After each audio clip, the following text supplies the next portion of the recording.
What's up, Alpha Wolf?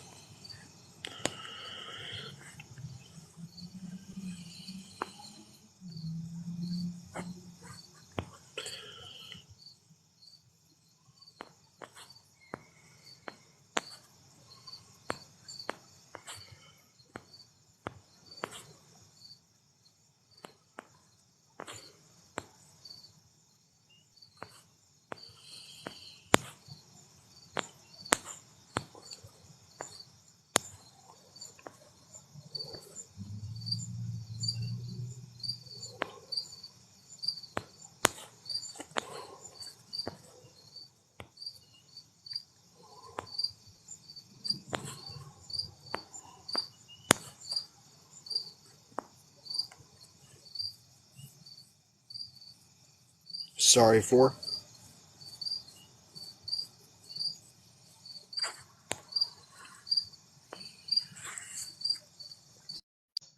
Hold on, let me fix that. I apparently didn't follow you. You know how long it took me to find your ass? I tried to go to Lauren's thing. Tried to go to Lauren's thing to go to her followers and type your name in, and her followers are private, so I couldn't see her followers, which, damn it. Yeah, and then I typed in Rufus and 3 different shit wouldn't pop up. And then finally I went to find friends and I typed in Rufus and you were the first one that popped up. Like, holy. But yeah, as far as that whole Russell Wilson shit goes, GM needs to be fired. If I'm the owner of the Broncos, I'm firing whatever head office person made that move. No shit. Two. Not even just one first, 2. Bro, I would have said if it was a first rounder and a second rounder, I would have been okay, cool. But a first rounder, a second rounder, and a second rounder that potentially becomes a first rounder. What was the guy smoking when he made this offer? And if we're being realistic, the Seahawks would have been absolutely stupid to turn it down. And that's the funniest part. Is I think I would have been more mad if Seattle turned that offer down. Yeah. Because, like, come on, man. Dude, no team in their right mind unless to get Russell Wilson is a package that you trade to get a player like Aaron Donald, man. No team in their right mind is going to trade for a player that you know is washed and give up a first rounder, a conditional second rounder, another second rounder, and their quarterback, and then somebody else. They gave up somebody else. I can't remember who it was. But they gave up somebody else. What they gave up for Russell Wilson is a package that you'd give up for somebody like Aaron Gordon or Tua or fucking who's that other young quarterback? Josh Allen. Patrick Mahomes. You probably give up a lot more than Patrick Mahomes than you would. I mean, yeah, but if they wanted to go for a quarterback that wasn't necessarily as consistent that they could help build, it would be Josh Allen. He would have been the smartest play to go because he is technically still pretty young and he has tons of time. What's up, Tiffy? But with Russell Wilson, he's got like no time, man. His wheels are burnt. He's done. Yeah. And as painful as that is for me to say, considering he's practically my childhood, he's done, man. His wheels that's are the unfortunate reality. Yeah, and see the difference between Russell Wilson and Tom Brady is Tom Brady knew when it was time. Russell Wilson will never be able to accept the fact that he's done. And that's what sucks because as somebody that watched him growing up, watching him try and hold on to every last string that he has is painful. I'd rather him retire and never be able to watch him play the game ever again than watch him drag his ability and his name through the mud like this. Yeah. Watching him drag his name through the mud is the toughest part. Exactly. Like, dude, I get it. I get that you love the sport and I get that you want to keep playing, but you got to know when it's time, man. He should just hang it up and become become some sort of like trainer or Dude, if something he wants to for stay in the the game, NFL. man, become a fucking announcer, become a cast member, do something. You don't have to play to be involved. What's up? And I think that's what a lot of players don't understand. You don't have to play to be involved with the sport that you love. I mean, No, look you at don't. PK Subban in the NHL.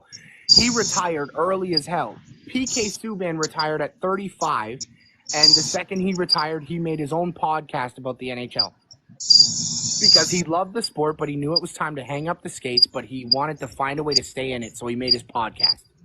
Yeah. Russell Wilson can do the exact same thing, and I'm 99% sure, does he not already have his own podcast? He does. Yeah, so if he retired, he would still be in the game, man. Like, he has And a I think- podcast dedicated to this whole thing. And I think his if I'm not mistaken, his podcast is on Sirius XM. Yeah, and his podcast is about the NFL, is it not? Yeah, it is. It's called So My Own if High. If he retired, he would still be a part of the sport and the league that he loves. Just like the Kelsey. Oh, I haven't done that in fucking forever. And just like the Kelsey brothers, they have their own podcast together. Yeah. So if they retired, they would be still part of the league, and they would still be happy because they would be able to talk about the sport that they love together. You don't necessarily have to be playing on that field to be involved. And I think that's what Russell Wilson really needs to get in his head. Like, dude, he can even become one of the damn reporters. He can be the announcer. He would be hilarious. Like, if he was the one just in the boxes every game, I'd watch it just to hear him. Me too. But watching him drag his career and everything that he's accomplished and try and drag it all behind him when he knows his body can't take it anymore is painful as fuck. Like, it truly is. It's more than painful, man. Thing. Peyton Manning did not want to retire, but he knew it was time. You have to know when the appropriate time Peyton is. Manning is definitely one of the quarterbacks that retired at the perfect timing. He retired when he was still good and before he was getting bad. Yeah, Andrew Luck told all of his fans on social media. It may not went viral, it may not been made it to the public, but he told all of his fans after that 2017 injury that he suffered where he had to have shoulder surgery. He went to Twitter and he said, "Look, if I ever come to this fork in the road again," he said, "it's going to be a very tough decision, but retirement will be considered." And right before the 2019 season, he had that sprained ankle. He retired. He decided to hang it up. He said it was time for him to quit. It's been a repeated habit. It's injury rehab, and it was like it's just repeating itself. So he decided it was time to hang it up and call it quits. Yeah, I respect it. And Russell Wilson is in that time now. He is injury prone. He gets injured too much. He's at the point in his career where he needs to decide. He needs to make that tough decision no matter how painful it is for him. Indeed. He does. Because if anything, even if it doesn't tarnish his career and tarnish everything he's built, if he continues to drag his body to do things that his body can't do anymore, it's gonna be more painful on him in the future than it is on any of us. He's just killing his body at this point. Yeah, he's killing his body and his name. Exactly. I mean, if we're being completely honest, we might not like him, but at the end of his career, even if he decides to play till he's 40 and continue to tarnish his name in the mud with the fans, he'll still be a first ballot Hall of Famer, hands down. But we won't like him. Because, dude, you're going to possibly one of the most successful franchises in all of NFL history, and you're dragging them down now. That's all you're doing. All you are is a giant weight holding the Broncos down. Denver is one of the most popular, if not the popular. And I believe in win percentage, I believe Broncos are 4th right now. in NFL history. I believe they have the 4th highest win percentage. I could be wrong. I don't know. But the Broncos are very, very successful. So the fact that they have a very, very successful quarterback that is now past his prime and retirement peak, like he's at the peak where he needs to retire now before he drags himself. And I think that peak is getting a lot worse, because then I honestly full-heartedly believe that 2022 was his retirement year, and he didn't take it. It was either his retirement year and that's what a lot of people don't understand is the NFL or NFL quarterbacks, their average retirement age is between the ages of 33 and 35. And Russell Wilson is 35. Yeah, he just turned 35. Okay, yeah. So he is literally at the borderline of being above average quarterback's retirement age. He needs to go. Yeah. What's up? And it's gonna suck not to be able to watch him anymore. But dude, there's always highlights, man. And I'd rather have to go on Google and YouTube and watch the highlights rather than watch him do what he's doing right now. Yeah. Because he just isn't the same player that we love to watch. It's just not there. Yeah, he just I don't get it, man. He wanted the money, and right before 2021, before his injury in 2020, I seen where he was coming from. I deserve that big balance in money. I deserve it. Yeah. I've led you guys He's definitely earned it, but what he needs to see it from both sides, though. Like all the teams, all franchises in the NFL can agree that he's earned a big satchel of money, right? But he's also got to look at it from the franchise's perspective that he just isn't the skill set that they're willing to pay for right now. Yeah. He just isn't that anymore. He also needs to realize that when it comes down to it, the Broncos are trying to build not only for the future, but also build around him. That way they can protect him and they can have, at least one more good season before he does decide to hang it up. Exactly. And like you said before, Russell Wilson just isn't that guy anymore. He isn't that guy that can carry a team to a Super Bowl anymore. He wholeheartedly used to be, and I am sad that Seattle wasted his prime the way that they did. Yeah, it was Seattle ran definitely sad. And I think the most painful thing about his downfall right now is you can tell that through his entire career with Seattle, he gave them everything he had, and they gave him nothing back. So now he's so drained that he actually has a decent team around him, and he can't perform for them. And I think deep down it's killing him mentally, and he just doesn't want us to see it. Yep, he don't want to accept it. The Broncos are not bad, man. They've got decent defense. I mean, their defense isn't as strong as it used to be. Don't get me wrong, but they still have really good defense compared to other teams in the league. Their defense is far above decent, in my opinion. They have a great offensive line. They've got a decent team. They definitely have a team to maybe make a deep playoff run, maybe even to a Super Bowl final. They just don't have the quarterback right now. And Russell Wilson, if they would have signed Russell Wilson 5 years ago, they would have a Super Bowl right now. For sure. 100,000,000%. And my entire life watching football, the only thing I ever wished for was that Russell Wilson would find his way out of Seattle at a time where he could win a Super Bowl in a team that deserved him and gave him the help that he needed. Yes. Even though he had Marshawn Lynch and he had what's the guy dread name? What was his name? Sheamus? Yeah. You know who I'm talking about, right? The guy that was best friends with Marshawn Lynch. Even though I got those two, he didn't really have anybody else. Like, if you look at his wide receivers were mediocre at best. And a quarterback can't really spread their wings and fly if you give them mediocre catchers. Yeah.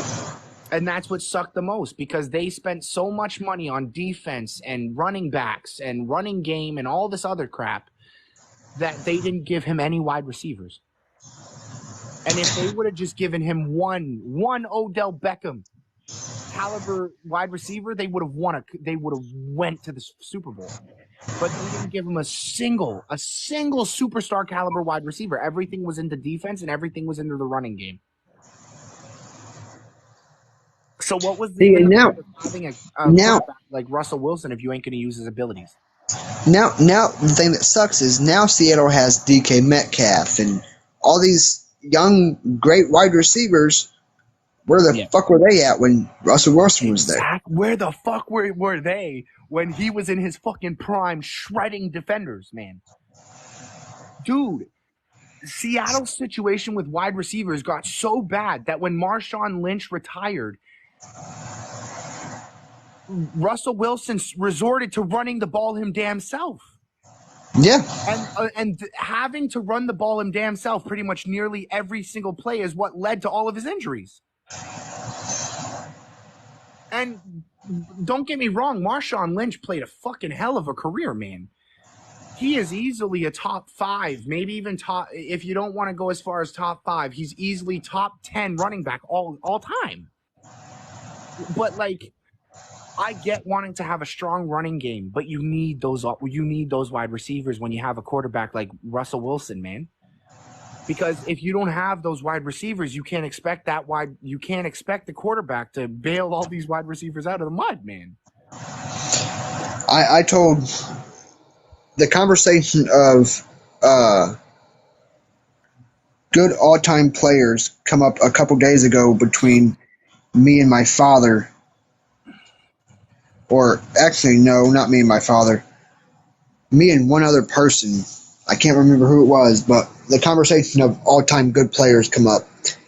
And they kept on asking me, if you had to pick what's one Seattle player you think is or was a all-time great. And I said, well, if I had to pick one, it'd be Marshawn Lynch, without a doubt. Yeah.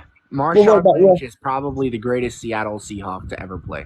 But what about Russell Wilson? I said, okay, you can say Russell Wilson is one of the greatest Seahawks to ever play. He is not better than Marshawn Lynch.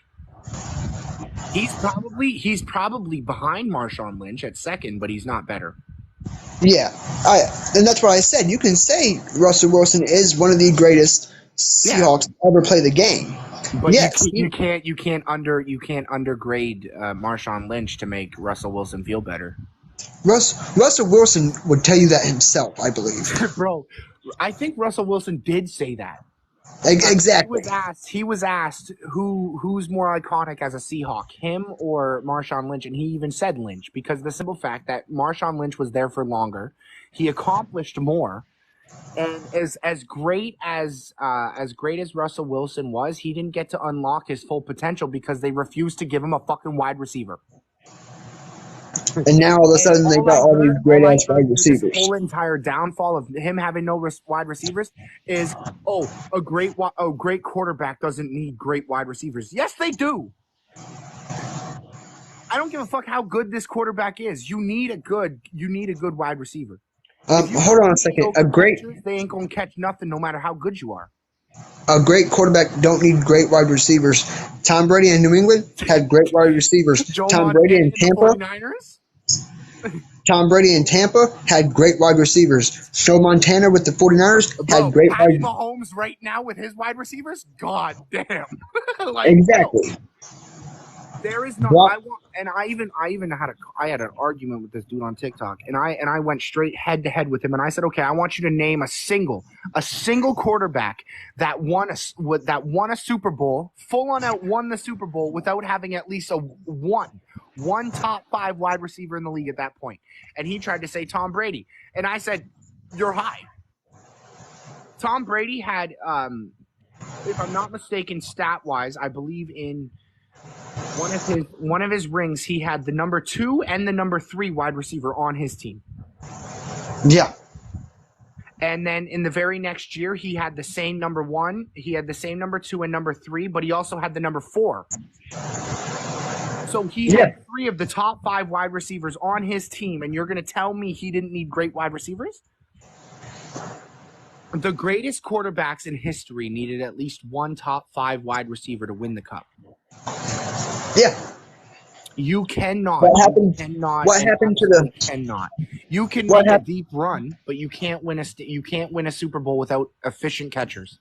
What happened to Tom Brady the very first year he didn't have a great wide receiver? He lost in the wild card. Like, bro, fucking yo, I'm not gonna lie to you. Tampa Bay Tom Brady was different. It was. It was like he was back to his prime. Tampa Tom Brady over Pat Tom Brady for me. Because he took he took a team that everybody thought had no chance and took them to a Super Bowl. And I feel like that's the ring that made us appreciate his greatness. Yeah. Because when he was in New England, he had so much help. But when he went to Tampa and won that cup, or when he went to Tampa and won that Super Bowl, I think that's when everybody realized just how great he really is. He definitely put the cape on that year. He carried the fuck out of them. I mean, he had the help. He had Mike Evans, Chris Godwin. Yeah, he had the wide receiver help, but I'm not gonna lie to you, Tampa's defense that year was god awful. Like they could have made their defense so much better than what it really was.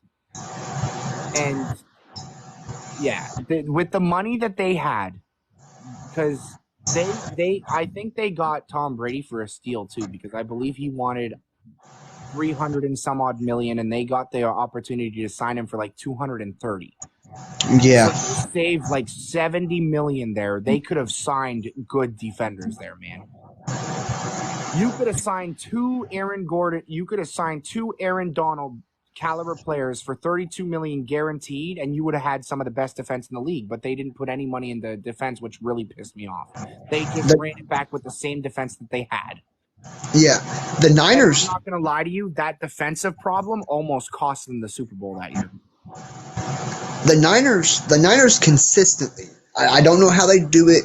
I don't know where they get these players from, but the Niners consistently have one of the best defenses in the league. Facts. And it's consistent. It's every year they have a top 5 defense. It's like they're playing God and they're summoning these players from thin air and we've never heard of them. Yeah, and it's crazy. But I've noticed that a lot of teams now are going to San Francisco when it comes to defense. Have you ever noticed that? Yep. When the Broncos had their really good defense that year, I believe it was when they won it with Peyton Manning. Right? Yeah. You guys had like the best defense in the league that year, I believe. They had signed two 49ers that offseason. And both of them were defensemen. So, bro, you need defense? Go to 49ers. We know where to go for defense.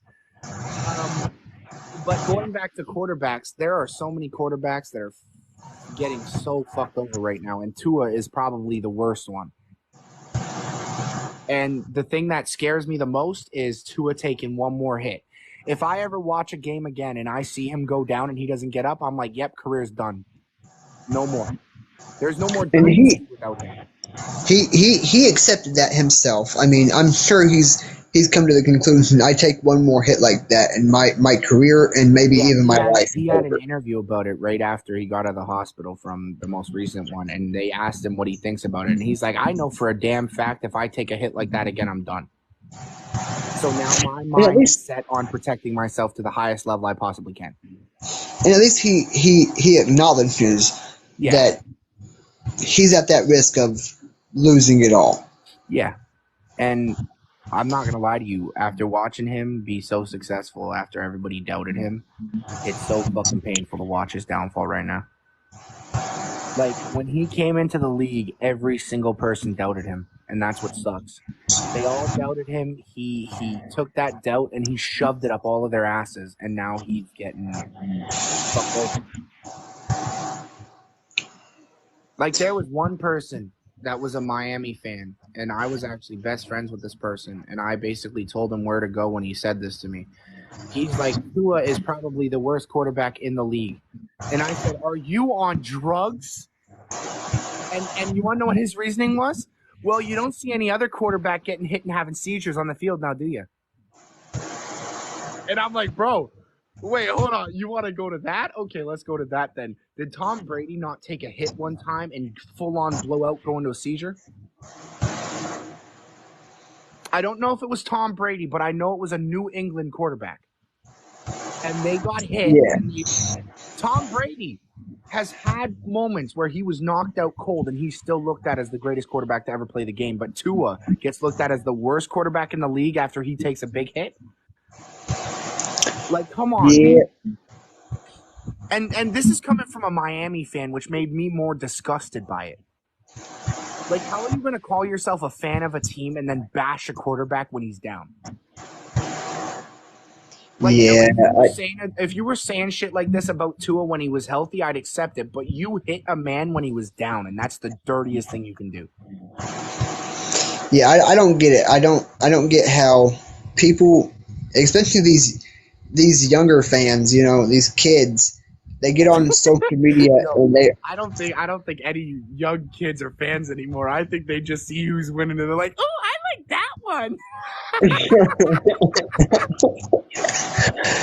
They're getting on social media and they're saying, in 2019 or whenever the Rams won it, I'm not going to lie to you, I was cheering for the Rams because I didn't want Patty to win another one. I just went for the underdog that year. And I'm like, yeah, the Rams are going to win it, I believe. And the only reason I went for the Rams, too, was because Odell was there, and I love Odell. So I'm like, Odell deserves a ring because he's at the point of his career with all of his injuries that he might have to cut it short, which kind of fucking sucks. But yeah. I'm glad that Odell, I'm glad that Stafford, and I'm glad that all of them got their ring. Especially Aaron Donald, man. Aaron Donald did so much in that finals, man. I was shocked. I was shocked that he didn't win MVP. Like, he definitely should have. I forget. Did Stafford win MVP or was it Cup? Cup won MVP of the Super Bowl. Yeah. I low key wanted it to be Aaron Donald, but I don't. A lot of people that I was talking to when we were all watching it together, they said that Matthew Stafford, I believe, was the quarterback, deserved it, and I said there is no way in hell you're picking Matthew Stafford over Cup or Aaron Donald. Aaron Donald, I mean, were easily the two best players for that Super Bowl. Yeah. I'm not saying they wasn't the best, but Matthew Stafford winning a Super Bowl did help him put a cap on him being a Hall of Famer. 100%, yeah. I think, and I'm not gonna lie to you, it wasn't because I don't like Patty. It's not because I don't like Kansas. It's just the simple fact that I had to go for the underdogs. I don't like either teams. I don't like the Rams. I don't like Kansas the most, but like, I had to go for the underdog because at that point, Patty already had two. Yeah. So it's like, bro, you got to go for, because like, come on, man, the Rams, dog. And look at all the great players that were on the Rams that year that didn't have one yet. I don't think Aaron Donald had one before then. I don't think Odell definitely didn't have one because I don't think he won one in New York, did he? Yeah, he did. Did he win one with the Giants? Was he there the 2 years? Yeah, he won one with Eli Manning, that helmet catch in the Super Bowl against the Patriots.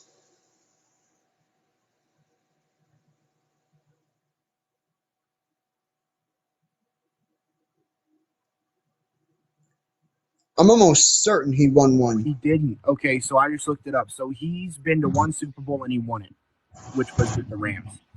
I know what catch you're talking about, though. The one-handed catch that he was so iconic with. I don't remember when that. I could have sworn that was a Super Bowl too. So I see where you're coming from. But apparently, it wasn't.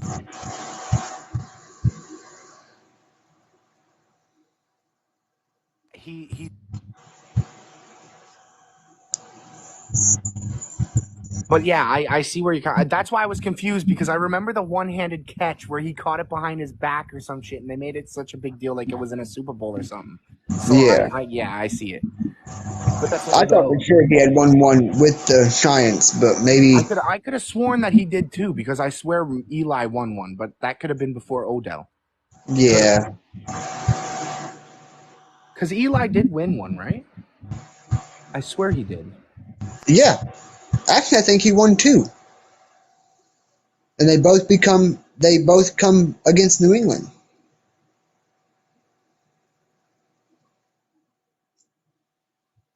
Uh, 2012. So yeah, he won two. Wait, but I swear Odell was in New York in 2012. Odell was in New York. 2012 was the year he was traded to the Browns, wasn't it? Oh shit, maybe.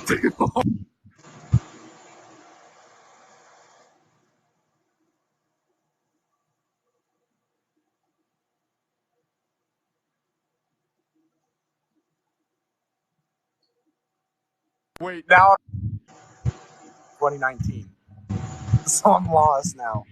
What? Then how does Odell only have That's what I'm one saying. Super Bowl? Was he not around in 2012? I'm so Oh confused. no. He may have been put on the practice squad in 2012.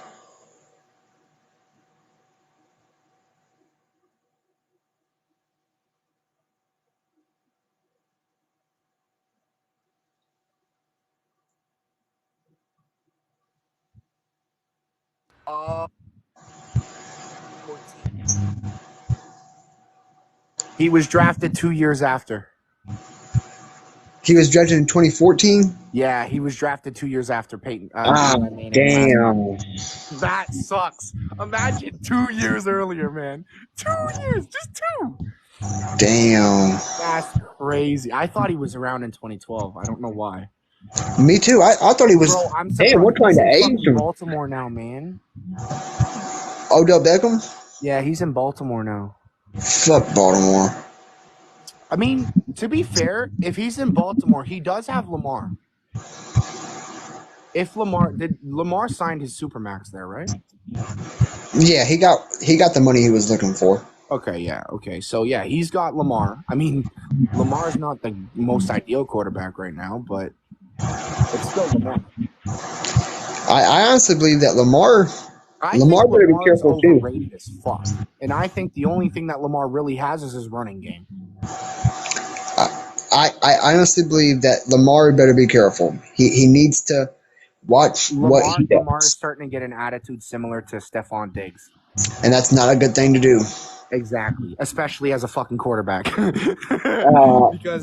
as a quarterback of the Ravens. When it comes to quarterbacks, teams look at quarterbacks to be the leader and the responsible ones, not the ones that talk back all the fucking time. Yep.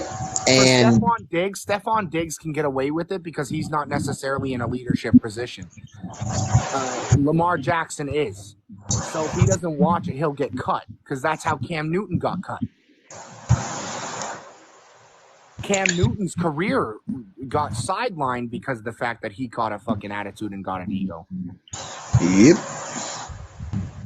Dude, I can't believe that Cam Newton had the audacity to go to the Panthers and ask for $400 million over 8 years. That was absolutely mind-blowing.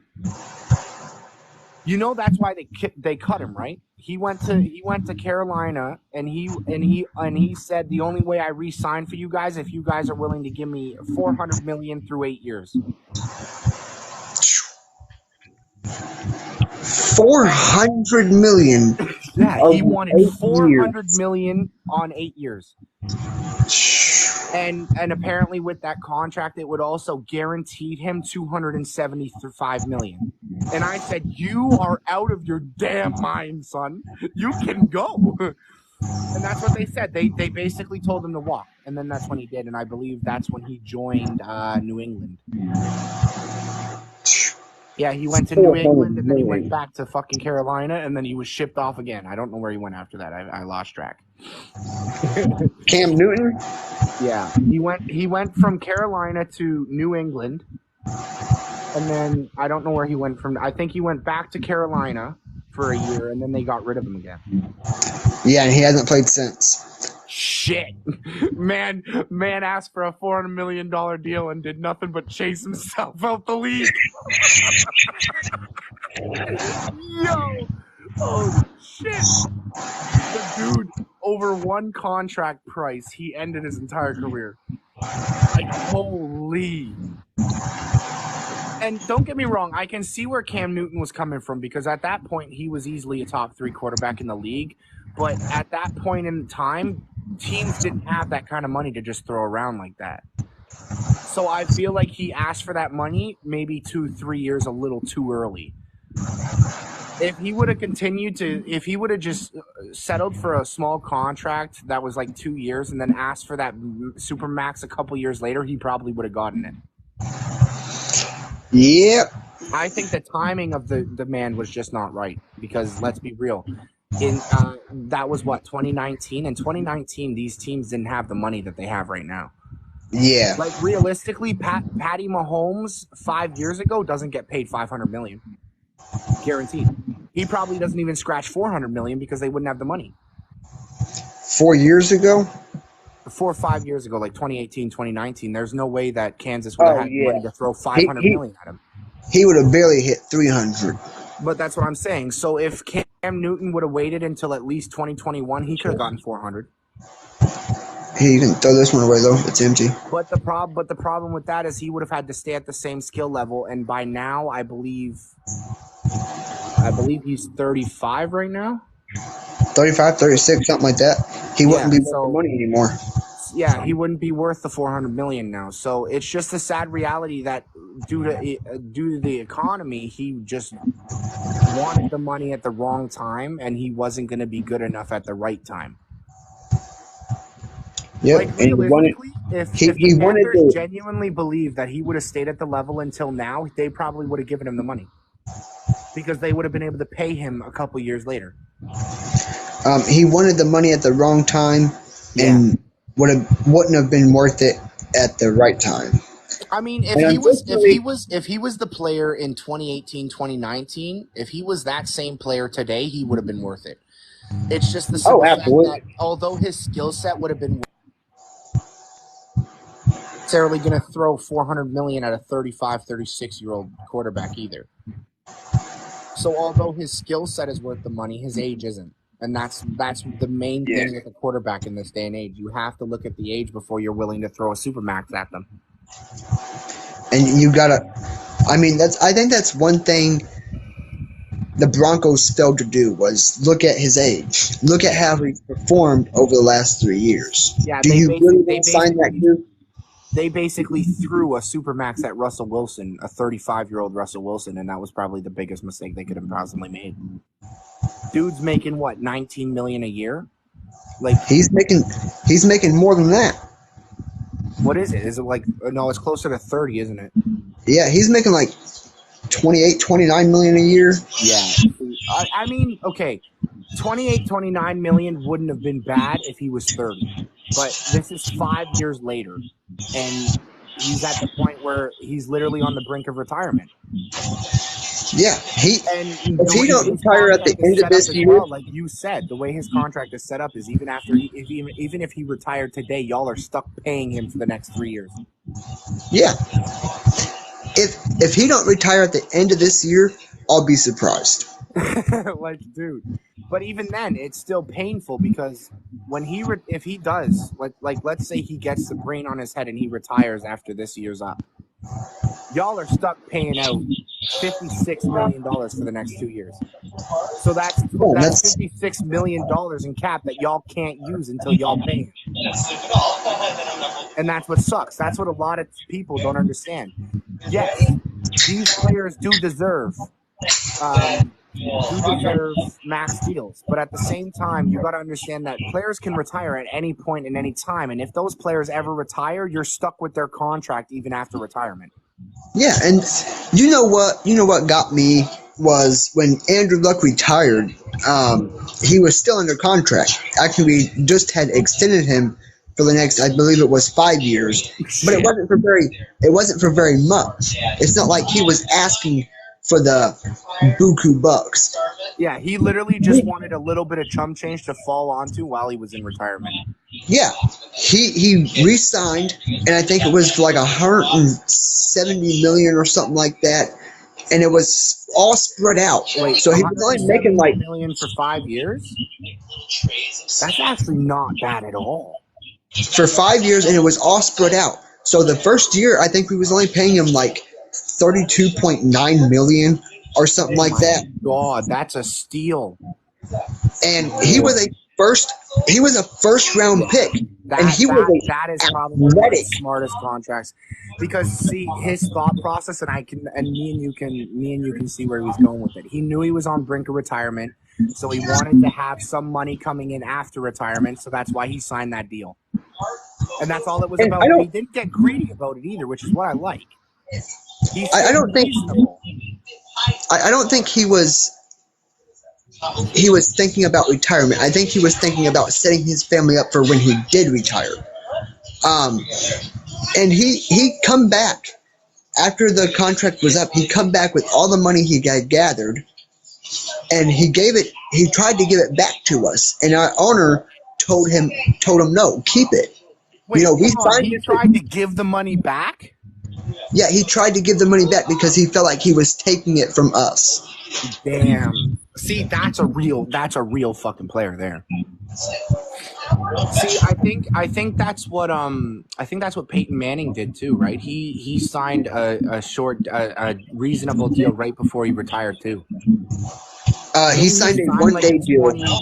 He signed like a 4-year deal worth like, I think he was getting paid $25 million a year, and you had to pay him for 2 years after because you guys got him for 2 years and then he retired, so he got basically $50 million after retirement.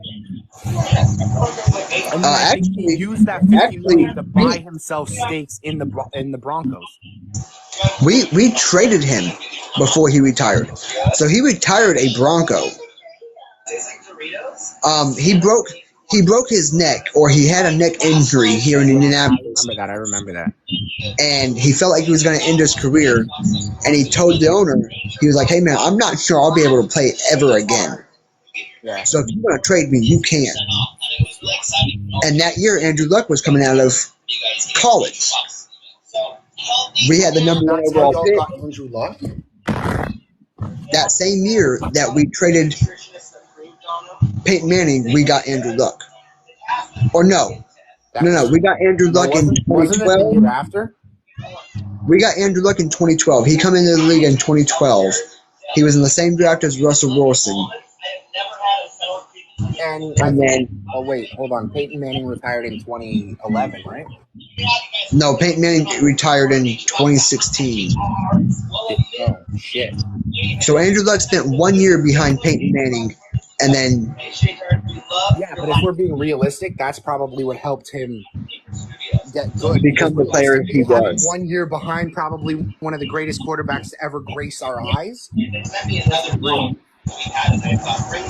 Any young quarterback coming in would have loved to have somebody like Peyton Manning as a mentor. Hey, stage your box with a sweet nose. All right, what are we doing? Where are we going? I mean, yeah, he got lucky as fuck having Peyton Manning as his mentor.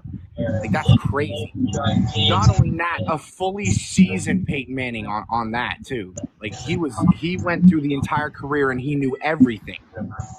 He was set up for success. Like, that's literally what that was. And the Colts owner told him, you don't have to feel Peyton Manning's shoes. You don't have to come in and fill those shoes. We don't expect you to come in and instantly be great.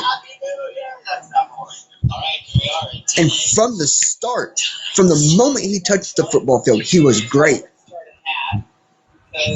And then, like he said, it just become a habit. It was like a habit was happening. It was injury, pain, rehab, injury, pain, rehab, injury, pain, rehab over the last 5 years. And he said it got to the point where he didn't love the game the same way. And he was done. If the game's causing you constant pain, I don't think you do anything. I mean, Peyton Manning is still around.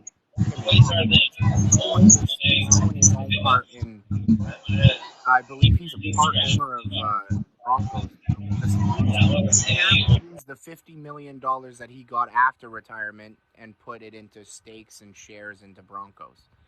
So I think he owns a percentage of the Broncos right now. Dude wanted to buy the whole thing, and then they told him how much it was, and he's like, I'm broke. I'm broke compared to that. I'm good. But I'm 99% sure Peyton Manning could have put all of his money and been able to buy the Broncos. I think he was just being humble, saying that he was too broke to afford them. We can't hear you.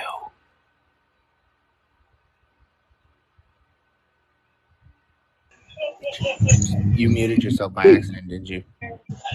I guess, because I didn't even know I was muted.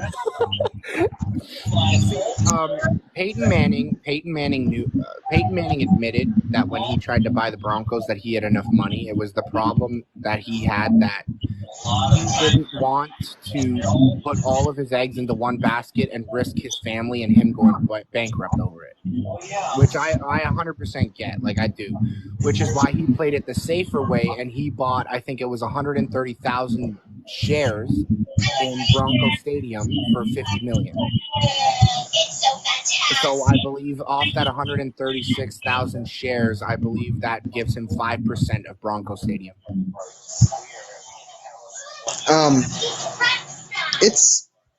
I don't think Peyton Manning really wanted the Broncos. I think it was just he still had love for the game. Yeah. So he was just like, you know what? Fuck it. Let me go out here and buy a fucking NFL team.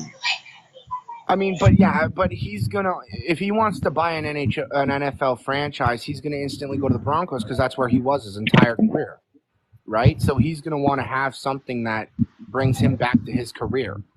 I mean, he was there for over half of his career, yeah, because he only spent. Where was he before that? Well, he started out here in Indianapolis. Here in Indianapolis, he broke the NFL rookie. Okay, now I'm confused. Are you a Broncos fan or a Colts fan?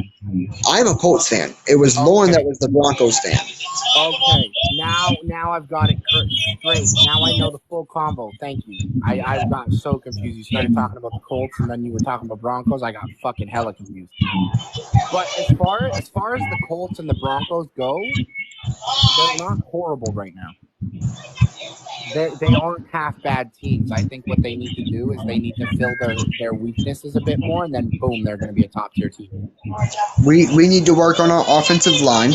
Yeah. The Colts are struggling. I think that's the only part where the Colts struggle though, because y'all still have Andrew Luck, right? No, he retired. The fuck, he was drafted in 2012 and he already retired? 2 weeks before the 2019 season began. So who the fuck's your quarterback right now? Anthony Richardson, who we drafted in the first round with a 4th overall pick. Never heard of him. Is he any good? He only started 13 games. What do you think? Yeah. Well, that fucking stinks. So you're not that great in quarterback, then I assume. No, we're not. I mean, well, the one thing that I can say is at least you're happy not to be a Broncos fan right now. Yeah. With their quarterback situation going on, they basically buried themselves for the next 5 years. So that's fun. Like, come on, man. You're fucked. I can gladly say to any Broncos fan now, you're fucked, man. You're fucked for the next 5 years. At least 5 years. Yeah, because you're not going to have money to sign any quarterback.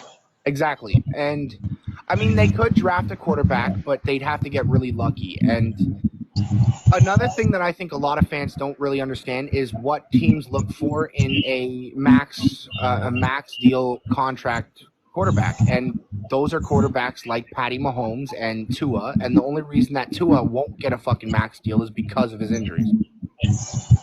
Like, And if Tua wasn't getting hurt all the time and shit, he would be a max deal right now.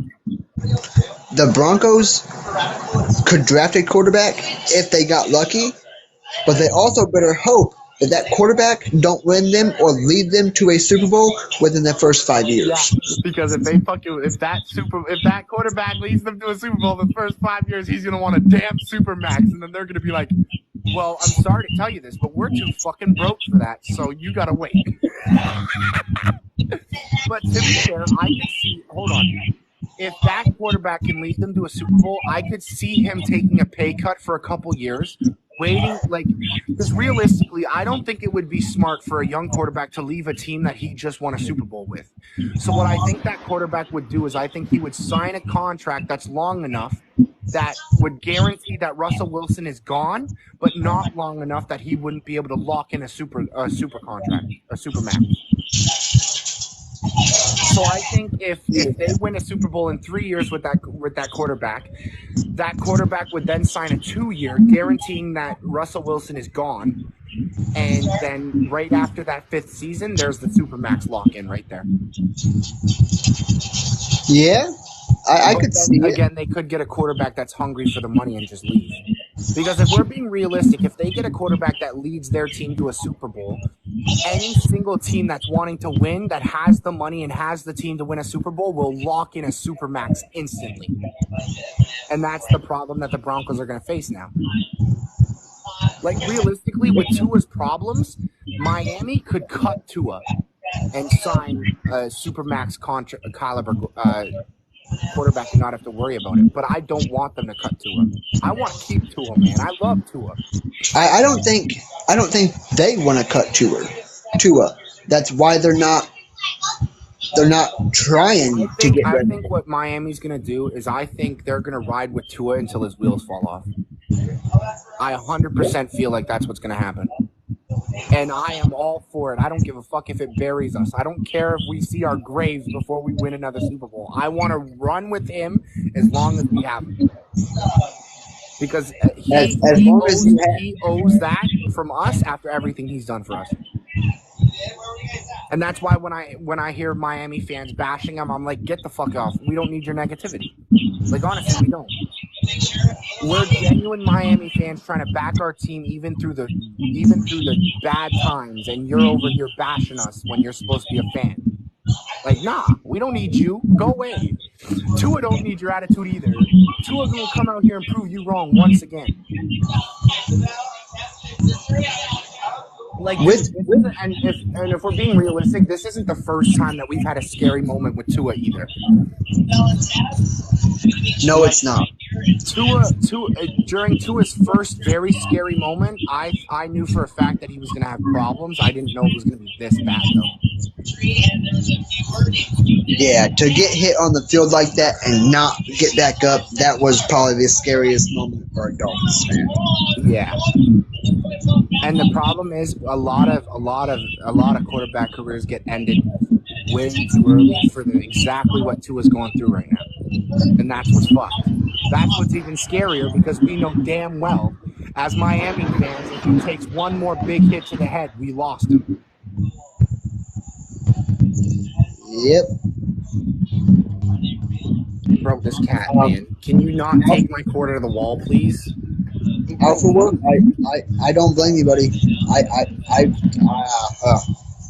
Being a Broncos fan, and I can brutally admit this: if Tua goes down with another injury and we lose him to retirement due to that, it's rebuild time.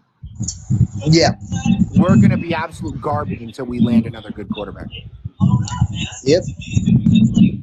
And then we lose Tua, we lose Tyreek Hill because he won't re-sign without a decent quarterback behind him. Like, that's just a fact. And we'll probably lose all of our other great wide receivers too.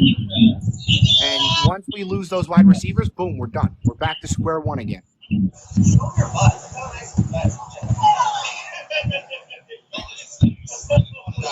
See, if I were to say my two favorite quarterbacks of all time, I would be extremely biased because I'd have to throw Dan Marino in there. Dan Marino, I can't blame you. I'd have to throw Dan Marino in there. Current is Tua, and all time is Warren Moon and Dan Marino. And a lot of people say, "Oh, you only say Dan Marino because you're a Dolphins fan." I say Dan Marino because he's easily one of the greatest quarterbacks ever. Sorry, not sorry. Yes, he was. He was good. Yeah, he was actually more than good. He was great. Yeah. But the Tua situation is tough, man. I don't know how to feel about it. I know for a fact that I'll ride with him until the wheels fall off. It's just the fact that how long are we going to have him for, though? Yeah. How long until the wheels fall off? Yeah, exactly. That's the scary part, because if his wheels fall off in the next 2 years, we're fucking screwed. And that's the scariest part, because he's probably the greatest quarterback we've had since Dan Marino. And players like him do not come around, man. And the fact that we finally got one and we're getting fucking cursed is bullshit. Players it like took him over a decade to get a good quarterback, man. Players like him don't come around, and when they do, it's not very often. Exactly. The fact that we're getting to see Patty Mahomes, him, and what's the other one? Shit. What's the other one on the Bengals? Joe Burrow? Yeah. The fact that we're seeing all three of them in the league at the same time is not fucking common, man. The last time we seen that happen was Joe Montana. Who was the other one? Fuck. Who was Joe Montana's rival? He was a quarterback, and he was pretty fucking good. Fuck. I know who you're talking about, right? but I can't put my finger on it. But the last time we've seen a trio like this was back in Joe Montana era. Even in Brady era, you're gonna tell me that we had Brady, we had Peyton, and we had who else? Nobody. Peyton. There was not really a third quarterback that butted heads with Peyton and Brady, and we're on the same level. I mean, while not for the whole part of it, but I mean, for the most of it, you would have to include Russell Wilson in there. Yeah. I mean, yeah, because Russell Wilson can be the Joe Burrow of the group. Yeah. And then obviously Peyton Manning and Brady are Tua and Mahomes, and Tua and Mahomes are obviously the more superior quarterbacks. So I see what you. Russell Wilson, out of the three of them, Russell Wilson is definitely the worst one, but he had a good run, and if he was given a good team, he would have won one. He would have won at least a Super Bowl if he was given a great team. Yeah. And I won't even say the team wasn't great. His defense was fucking immaculate. His offensive line was, I believe, the third offensive line in the entire league. All he needed was a wide receiver.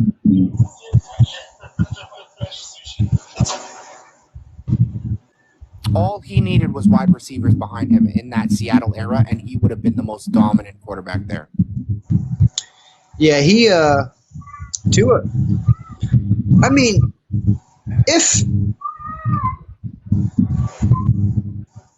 in my opinion, if Russell Wilson would have just, kept his damn mouth shut about wanting that money and steadily nagging about, hey, I want this, I want that, I want this, I demand this, I want this, I want that. If he would have just kept his damn mouth shut, I honestly believe he could have had a Super Bowl in Seattle.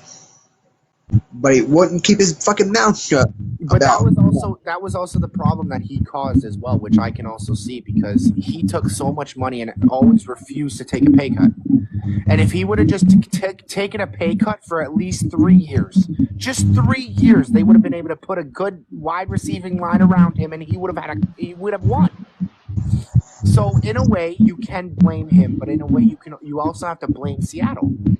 Yeah. Because realistically, if they would have just told him, you take this or you're fucking gone, then they would have just picked up another quarterback that was decent enough to win a championship and bring in a ridiculous line of wide receivers. Because if we're being realistic, the wide receivers are more important than the quarterback. Absolutely. 1,000%. Because if you've got a mediocre quarterback, those wide receivers will make that quarterback look like a god. Yes, they will. They will make that quarterback look like a god. Exactly, and that's one thing. Josh Allen is the perfect example of this. Josh Allen is not that great. He's not horrible, but he's not that great. As of right now, I would define him a mediocre quarterback. But with the wide receiving game that he has, they make him look incredible. I couldn't agree more. Exactly. The only reason that we even know of Josh Allen is because of his wide receivers. If he didn't have the wide receivers he has, he would be absolute booty cheeks. Yes. So bro, if they would have gotten rid of, if they genuinely believed Russell Wilson was the problem, I would have backed Seattle for getting rid of him, bringing in a mediocre quarterback, and getting all the wide receivers. Because at the end of the day, those wide receivers are what make everything. I mean, yes. Matthew Stafford, another brilliant example for this. If we're being realistic, the Rams' Matthew Stafford is not that great. He had Odell. He had Andrew Cup. They made him look like a god. Yeah. Yep. Damn straight. Like, these quarterbacks that we would never expect to see carry a team to the Super Bowl are carrying teams to the Super Bowl because of their wide receivers. Like, bro, if Matthew Stafford didn't have Odell, didn't have Andrew Cup, and didn't have that other guy, they would have never been in. They would have had no business being in that Super Bowl. Yeah. I'm not gonna lie to you. That Super Bowl Rams team quarterback was the worst part about that team. Jared Goff. Like, bro. Their defense, immaculate. They had Aaron Donald. They had what's that old guy that retired? Fuck. The guy that who's the guy that was on the Rams that retired right after they won? Andrew Whitworth. Yeah, they had players like him. That's their defense and their offensive line. They had immaculate defense, immaculate offensive line, and they had immaculate running game. Well, actually, their running game wasn't that great, but they had great safeties. They had great everything. The worst part about that team was probably the running game and the damn quarterback. And all these fans saying that you need a great quarterback to win. No, you don't. The Rams beat the Chiefs while the Chiefs had the by miles better quarterback. Like, dog, it was fucking Patty Mahomes versus Matthew Stafford. If the fucking quarterback mattered, the Chiefs would have won. They were playing the Chiefs, right? Yes, they were. I'm fucking losing it. Like, I think the quarterback role is super overrated when it comes to what's important in the game. Are you talking about the year the Rams won the Super Bowl? Yeah, they were against Patty, right? No, they was against Joe Burrow and the Bengals. Were they? Yes, sir. Well, even then, Joe Burrow was a better quarterback by far. So in that aspect, if what people say quarterback is the only thing that matters when it comes to Super Bowls and shit, then Joe Burrow would have won that Super Bowl. Yeah. Although I will say Joe Burrow's performance in that Super Bowl was fucking disgusting. Yes, it was. Like, although he was the by far superior quarterback, he didn't show it. Didn't show it at all. And I think that's literally the only reason the Bengals lost is because Joe Burrow did not show up. They had a shell of himself in that Super Bowl that year. He didn't have his head in the game. And that's what hurt them. And I'm not gonna lie. Now that I hear this, I wouldn't have cared if it went either way. But I genuinely wanted to see Odell win it, Joe Burrow winning his first one would have been decent too, but I think there was more people on the Rams that deserved it more than just Joe Burrow. Yeah. Like that guy that retired, Whitworth, he didn't have one yet. So he was literally in the last year, and that was his last all-in hurrah, and he finally did it. After, I think they said 23 years in the league, he finally accomplished the one thing he hadn't accomplished yet. Yeah, I told everybody. Like, dude, that Rams team busted their ass. Which is also why I picked them, because out of them and the Bengals, they worked so much harder than the Bengals did. They had so much heart in that game, it was ridiculous.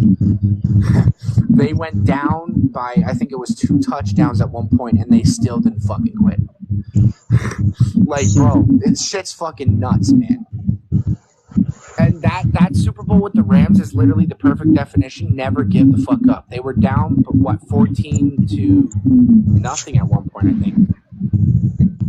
Or was it 14-7? Can't remember. But they went down by, I think it was at least a touchdown to 2 touchdowns at one point. And when they went down by the second touchdown, there were people that I knew saying, oh, the Rams need to just give up. They then ended up coming back to win it. Yeah. And that's why in a sport, especially like football, you can't ever quit, man. Things can go your way that you would never possibly imagine will go your way.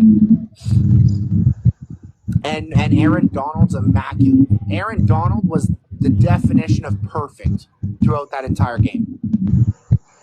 I don't think there was a very questionable play that he made on the very last play of the game. But other than that, his defense, his positioning, everything about his play in that game was perfect.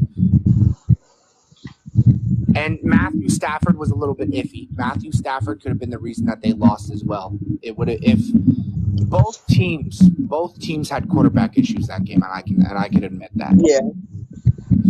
If it wasn't for Aaron Donald and the defense for the Rams, I don't think they would have won it. I could see that. Because the Bengals played much. See, the thing with the Rams is the Rams played absolutely stunning, and in my opinion, the Rams in that Super Bowl are the definition of what perfect defense would look like. The Bengals, on the other hand, also played perfect defense for the first half, and then when it came down to the important periods and quarters and shit, that's when it went downhill. I don't know why, but the Bengals have always been that team. The Bengals have always been that team that plays good in one half and then sucks ass in another. And all they had to do was play perfect defense for 2 more, man. 2 more. 1 more half of a game, and they would have had it. But for whatever reason, they played immaculately through those first 2, and then, boom. Something hit them, and it was like a brick wall, and they all fucking fell. They were on pace to be the first team of the year to shut down the Rams. Exactly. Like, and Aaron Donald. The year before that, I'm pretty sure the Rams were, 8th, 9th? They weren't great, I don't think. Mm-mm. They weren't. The year before the Rams won, they were like a bottom team, were they not? Well, they wasn't a bottom team, but they didn't make it very far. Yeah. So, I mean, I would have loved to see either team win, but I was just with the Rams because, like, bro, they had Whitworth. I wanted to see Whitworth at least win one before he retired. Odell Beckham deserved it. Matthew Stafford was probably the one on the team that deserved it the least. Hate to say it, but it's true. Cup's contract is coming to an end. I want to see him end up in Miami. I really do. But I know for a fact that he might not want to come to Miami simply because of how Tua is, and the simple fact that Tua could be gone in the snap of a finger. So it's gonna be really hard for Miami to land any credible, really good wide receivers currently because of Tua's condition and how iffy it is.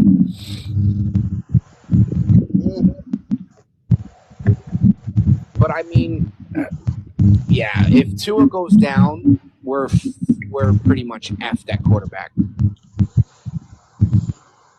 But yeah, because when's the next good quarterback coming out of the draft? I mean, the next good quarterback coming in the draft is supposed to be next year. Don't remember what his name is, but apparently he's supposed to be really good. The problem with that is Miami is still good enough that we won't be able to be bad enough to get that pick. Yeah, because your defense will hold you in some games you're not supposed to be in. Exactly. And that's the problem. That's probably the biggest curse of having good defense. You could be an absolute dog shit team and your defense just comes out of nowhere and just says, "No, we ain't losing this one, motherfucker." And you know what? For years, and it's still this way, Miami always gets the Patriots at home. Or on the road in New England. What the fuck is with that, bro? Like, what the fuck, man? It doesn't. It was that never way. Fails. Never fails. It was that way. It was that way when Tom Brady was there, and it's still that way.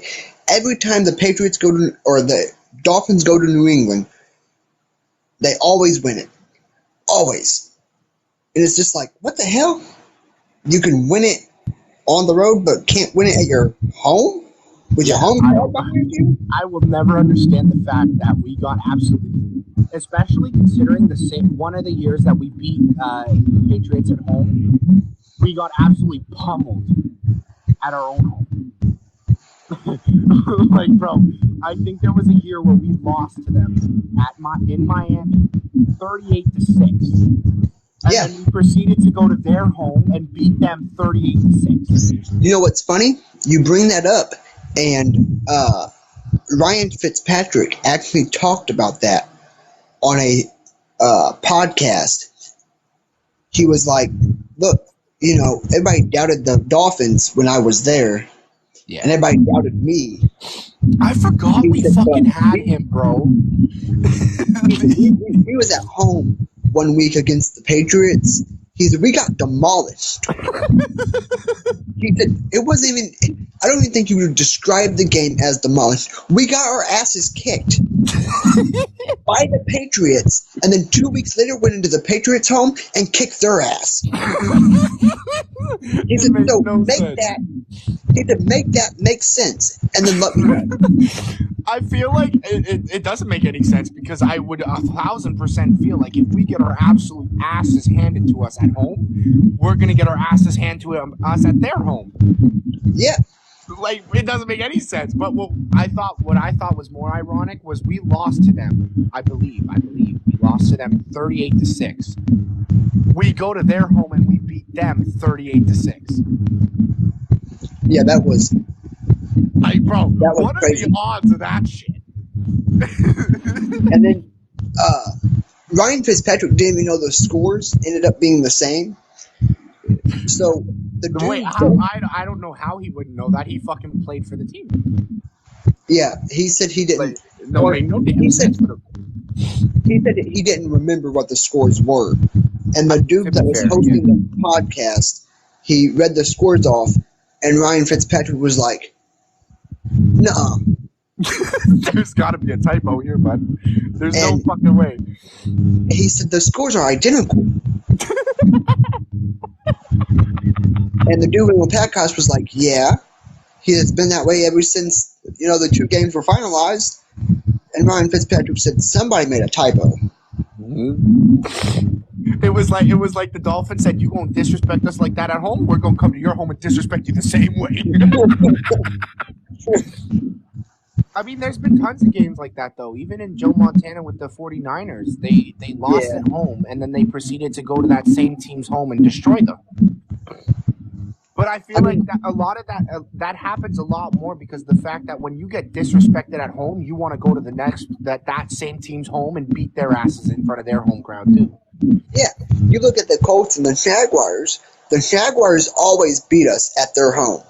And then you go to the Jaguars' home and destroy them. Yeah, it's like it's every division rival. Yeah, and I feel like that comes down to it too, because every time the Colts get destroyed by the Jaguars at home, the Colts look at that and say, well, next game that we play the Jaguars at their home, we're going there full hatred, all mode. No mercy, right? And I feel like that's the good way to look at it, because if you do not go into a game mad at the other team, you will not destroy them.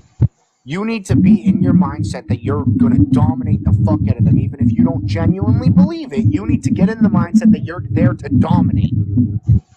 And that's what I did every time when I played in high school. Every single game, no matter who we were playing, I would sit in a corner. I would get myself into a deep, dark mode where I thought of all the bad shit that's ever happened to me in my life, and I would use that. Because you need to find whatever fires you up the most and take that shit to the field. And I took a lot of the bad shit that's happened to me in my life onto the field, because that's how I got my frustration out. And by me getting my frustration out and playing to my highest ability, because I was pissed off at everything, we ended up winning games. When I was in high school, I didn't have very high interest in sports. I didn't have high interest. Hey, it's Ozzy, man. How your kangaroos treating you? Yeah, me and him had a debate the other day. Would you rather take a gut punch from Mike Tyson or get kicked by a kangaroo? Definitely get kicked by a kangaroo. Are you fucking drugged? Are you okay? Are you okay? Have you seen a fucking kangaroo? Mm-hmm. Have you seen the size of its foot? Yeah, I could knock a few of my insides loose, but that's okay. Dog, that shit could probably kill you. Like, dude, I'm sorry. I don't want to make Mike seem less scary, but if you're comparing a kangaroo to Mike Tyson, I'm taking that punch. I'll take a punch to the face before I get kicked by a kangaroo. Bro, I'll let him knock me the fuck out on national television before I fuck with any kangaroo. He'll be like, you let me knock you out, I'll give you $1 million. You don't even gotta pay me. Go ahead. There's a kangaroo in the mix? Yeah, knock me the fuck. Go right for the chin. Go. Do it. Quickly. Because I feel like with a kangaroo, I don't think the kangaroo would stop. I think that's my issue. I mean, I could probably take one kick from a kangaroo, but because it's a wild animal, it would kick me, knock me down, and then it would jump on me. So, and Mike Tyson actually has control, so he would punch me once, and then it would be over with. Yeah, that's also true. I mean, yeah. Like, you're comparing a wild animal. Actually, to be fair, Mike Tyson is technically a wild animal. He bit a fucking guy's ear off, for fuck's sake. But that's beside the point.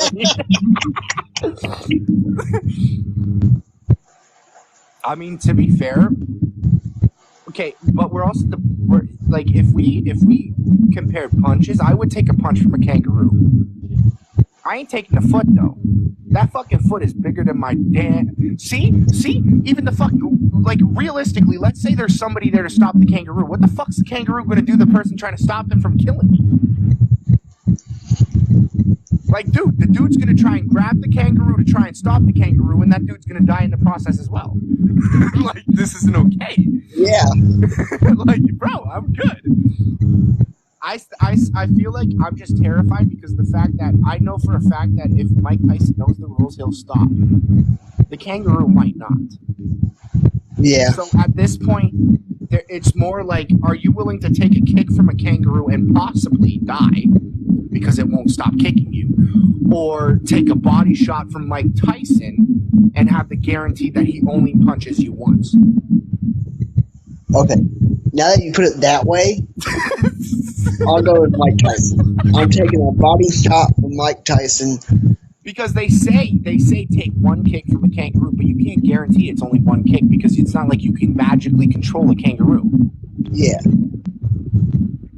So and kangaroos have like some of the strongest fucking legs known to animal kingdom. So like, what the fuck, man? However, I was asked a question that I couldn't decide. Somebody asked me, I was doing a live and I did a would you rather. And somebody came to me and said, would you rather get neck slapped by a giraffe or kicked in the face by a horse? Oh. And I'm like, bro, they're gonna kill you. Like, Oh, bro, like, how do you pick? you don't. That's a fucking. You're Either fucking way, you go. fucking die, or you at least end up in the ICU.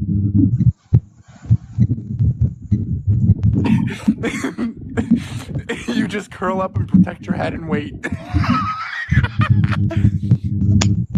Okay, but hear me out, okay? So we all know that giraffes' strongest thing is their kick. How strong are their necks, though? Like, I don't think we've ever actually necessarily measured the strength of getting hit with their neck. But even then, I still feel like their neck would do massive amount of damage to me.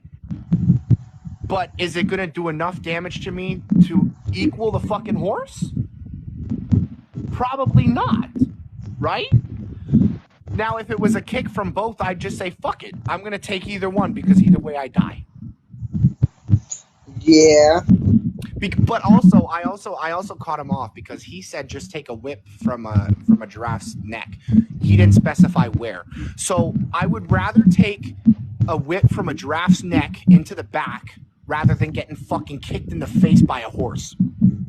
Because he specified you're getting kicked in the face.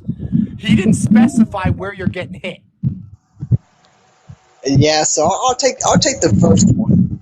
I'll take the fucking giraffe any day because if I get to pick the position, I'm picking my back. I'm not getting kicked in the face by a horse. I'm not getting kicked in the face by any fucking animal with a goddamn hoof, okay? Like, fuck that. Bro, the hooves are basically fucking... Bro, those things fucking hurt, dog. They're basically fucking solid goddamn fingernails. Like, no! Absolutely not! That shit's definitely gonna kill me. But if I get to pick the position of where I get hit from the giraffe's neck, I'll take that. I mean, it's still gonna hurt like a bitch. We all know that fucking giraffes' fucking necks are strong as shit. But ain't nothing beating a damn horse to the face, okay? Sorry. Except maybe getting kicked in the face by a kangaroo. Like, bro, and I was baffled. I'm like, how the fuck do we go from Mike Tyson and a kangaroo to getting kicked in the face by a horse and getting whipped with a fucking giraffe neck? Because both of these animals are terrifying. Now, if he said get kicked in the face by a giraffe or get kicked in the face by a horse, I would just say I'll sign my contract with the devil. I'm not taking either one. I'll just go straight to hell. Forget this shit. I die to a giraffe to the face, I die to a horse to the face. So I might as well just say, hey, God, you might as well take me now. There's no point. There's no point in even trying to survive that. No, there's not. Bro, and we've seen giraffes single-handedly snap a zebra's neck with a kick, man. What do you think that's gonna do to me? I'm not as strong as a zebra. Like, no. Just no. And we've seen all the accidents that have happened with horses kicking people in the face. I'm good.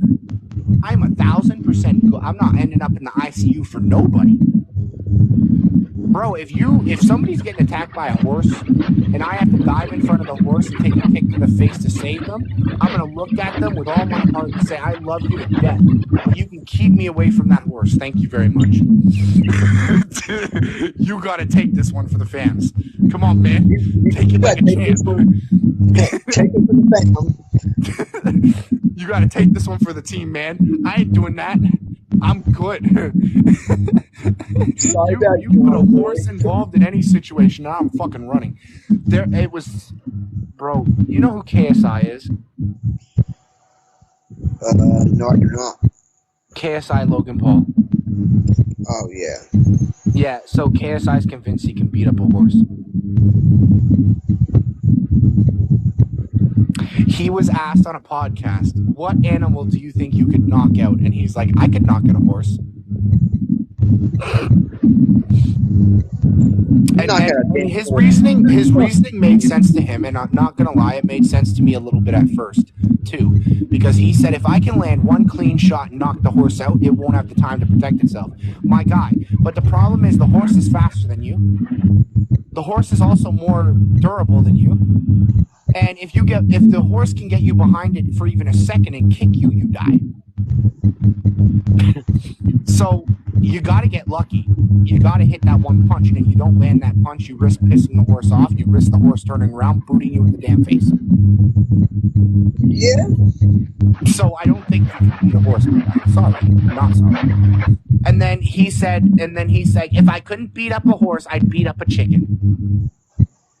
And I said, my guy, those aren't even close comparisons. You just took a fucking fully defending animal and then said, okay, well, if you guys don't think I can beat up a horse, I'll beat up a chicken. Of course you can beat up a chicken. Like, what do you mean?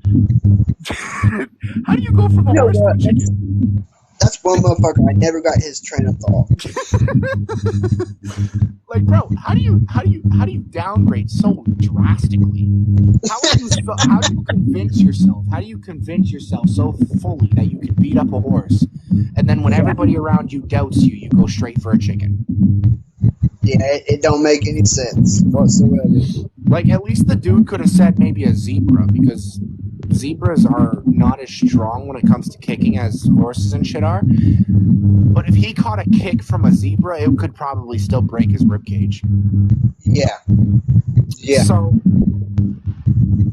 see, and the problem with his argument is he brought luck into it. And when you bring luck into it, you know damn well you're getting your ass beat. You just don't want to admit it. I feel like the only motherfucker in the face of the planet that could beat up a horse is probably Mike Tyson.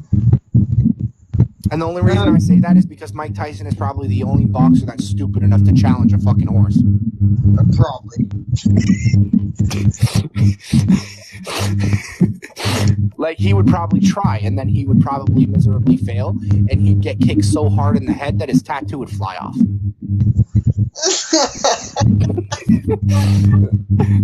But, like, he would do it. He would try. I think if somebody offered him the right amount of money, he would. Absolutely. I mean, if anybody offered anybody the right amount of money, I think they would try and fight a horse. The only thing I don't want is I for would the money. attempt to fight a horse for $1 million. Actually, no, that's too little. If somebody came up to me today and said, I'll give you $100 million to fight a horse, I would fight a horse. But I would say to them, I need to see the money up front, and that money needs to be given to my family in case I don't make it out. Amen. Because I need to make sure that if I don't make it out, at least somebody's gaining benefits from my bullshit. Yeah. If I can't enjoy my wealth from getting beat up by a horse, I want my wife and kids to have that wealth. Simple as that. But yeah, I don't know how the fuck we went from talking about football to talking about beating up horses. I don't know. What the fuck just happened to our train of thought? Holy shit. Anyway, going back to football. As far as winning a championship goes, you need a good team of wide receivers. If you don't have a good team of wide receivers and you have a great quarterback, you're not going to make it very far. And Seattle's the perfect example of that because they did have Russell Wilson, who was an absolutely perfect wide receiver, perfect quarterback in his prime, but he didn't have a wide receiver team, still didn't win jack shit. So when people say that in order to win a Super Bowl, you need a very good quarterback, that's false. You don't. Realistically, if the Kansas City Chiefs didn't have the tight end in Travis Kelce, if they didn't have the wide receivers that they had, because I'm pretty sure they had Tyreek Hill for one of them. I could be wrong. Yeah. If they didn't have the wide receivers like Tyreek Hill and all that shit, they wouldn't have won. I mean, they could have, based on their defense, but offensively, they wouldn't have been able to pull it off and outscore somebody that has a good quarterback and great wide receivers. I get that, yeah. That's true. Because realistically, a team like the Rams, like, don't get me wrong, they didn't have the best defense, but they had probably some of the best wide receivers in the league. So if the Kansas City would have went up against a team like the Rams with Odell Beckham, Andrew Cupp, and all those other wide receivers, and they didn't have any wide receivers, where would they have been? They have lost that Super Bowl. If Kansas City would have went up against the Rams and all those great wide receivers, and then Kansas City not have any great wide receivers, they would have lost that. And even as great as Patrick Mahomes is, a lot of people say, "Oh, but Patty Mahomes could have made it happen." He could have. He could have. Like there are times where we've seen great quarterbacks win a championship without having a really good wide receiver team, but that's happened maybe 1 out of 100 times. Yeah. And I think the only time that it happened was who the fuck was it? I believe, could be wrong, I believe it was Drew Brees with the Saints. Yeah. But did Drew Brees win one? Yeah, he did. Against the Colts, I believe.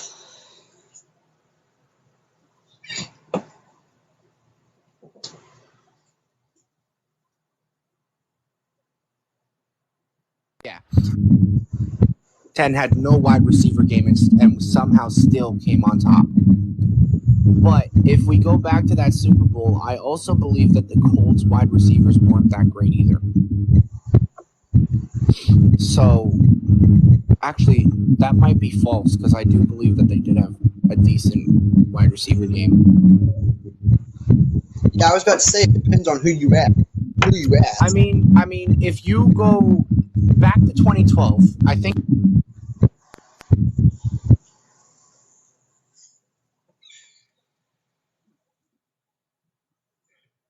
Okay, it was in 2010. Now, I actually think I remember watching this, and I was only 8 years old, but I do remember watching it.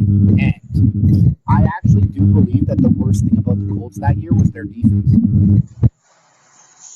I could be wrong, but when I actually had to back myself off because their wide receiver game wasn't that bad. Neither was their running game. Their running game could have been a lot better, but it wasn't as bad as a lot of people like to say. The worst thing about that Indianapolis Colts team in 2010 was their defense.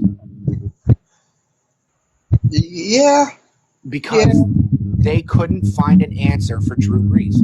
They just couldn't.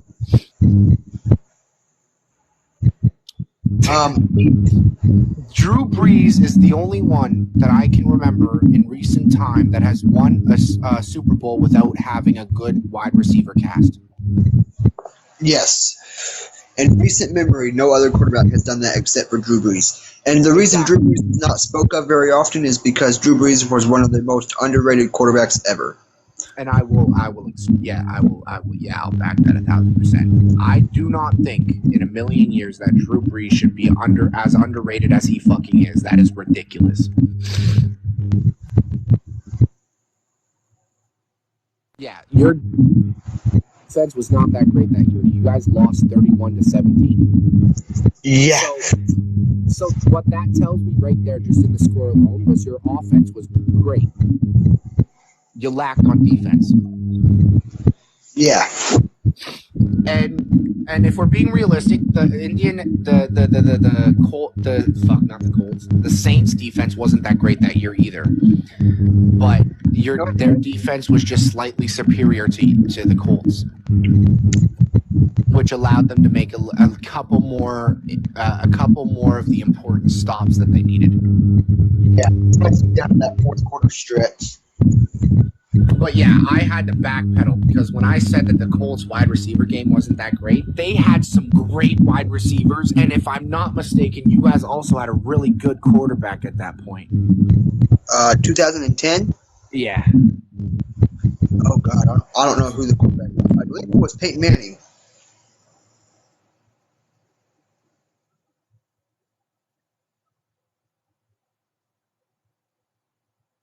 Because with Peyton Manning, we lost one and won one. Yeah, you had. So yeah, you guys had phenomenal wide receivers. Actually,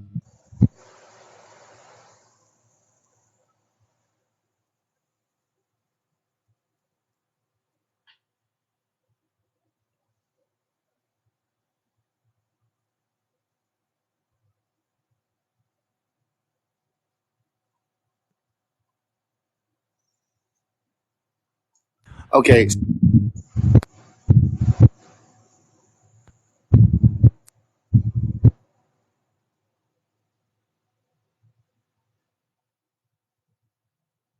Cole.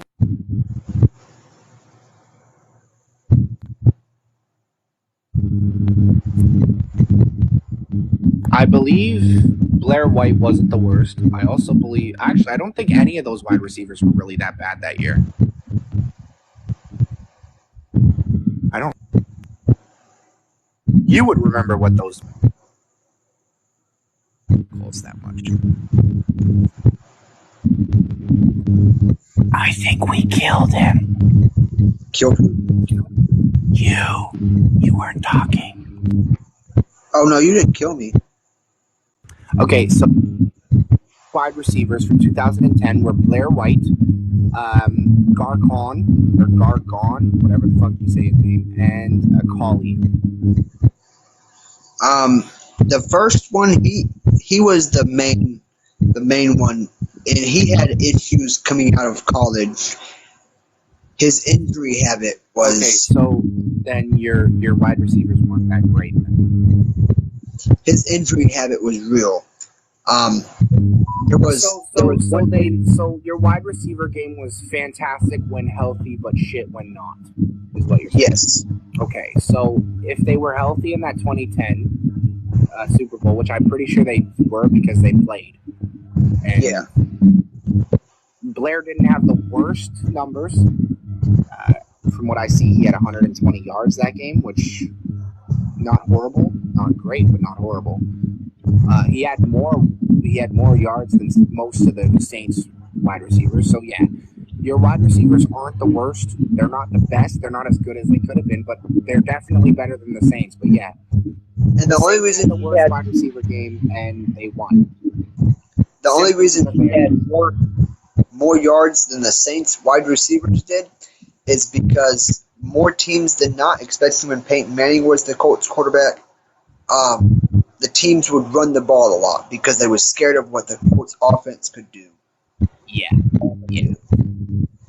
But the thing with Drew Brees as well is Drew Brees couldn't trust in his wide receivers as much, so he was like a late Russell Wilson. He was running the ball a lot, and he was doing 5 out of the 10 running plays himself, which was significantly dangerous, but luckily paid off every time.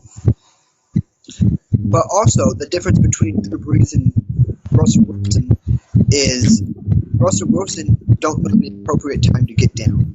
Drew Brees did. Yeah. Russell Wilson would try to fight his way through contact. Drew Brees would not.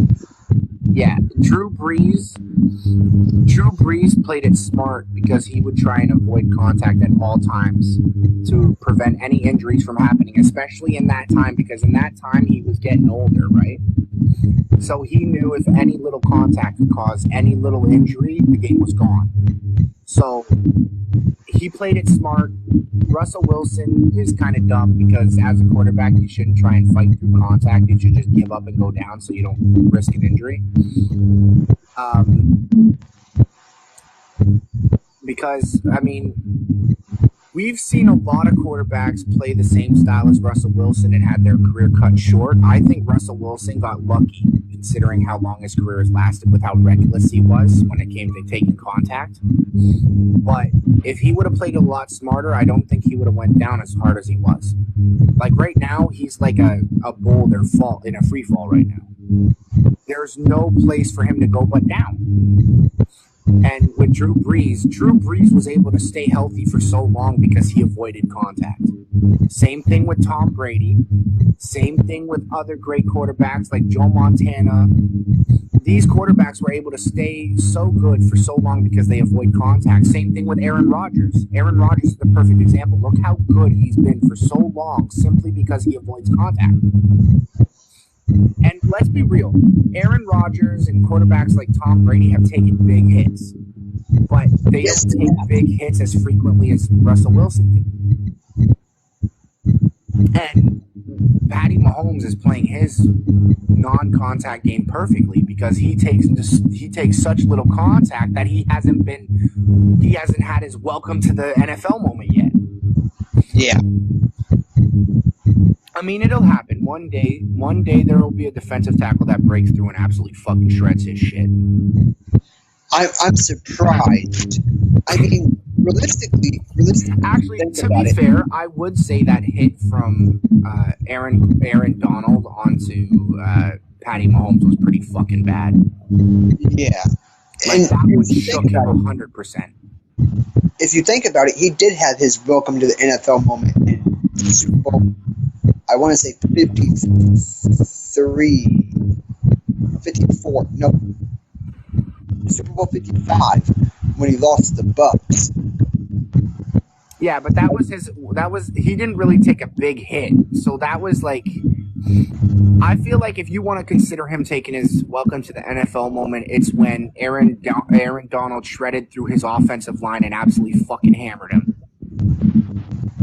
Right? But even then, I don't think that hit was big enough to say, yo, welcome to the NFL, man. Right? Because that was just a simple sack. If it was him running and Aaron Donald just completely flattened him, I'd say, yeah, you've been welcomed. Officially.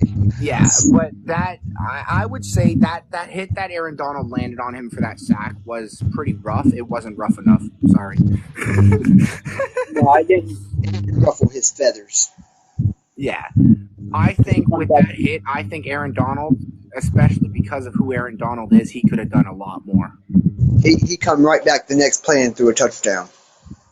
Yeah, what the fuck was that shit? You're trying to give this kid the welcome to the NFL moment and you fucking hit him so softly that he's like, you ain't touch me, bitch. Throws it. Boom, touchdown. In your face. But out of anybody in the entire league that I want to see give him his welcome to the NFL moment, it's Aaron Donald. Aaron Donald has given some of the best welcome to the NFL moments. Oh, definitely.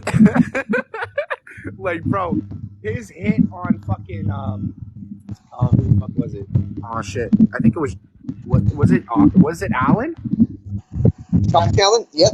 Yeah, his welcome to the NFL moment on Josh Allen. When I see Josh Allen get up and just look around like, yo, what the fuck just happened? That shit was perfect.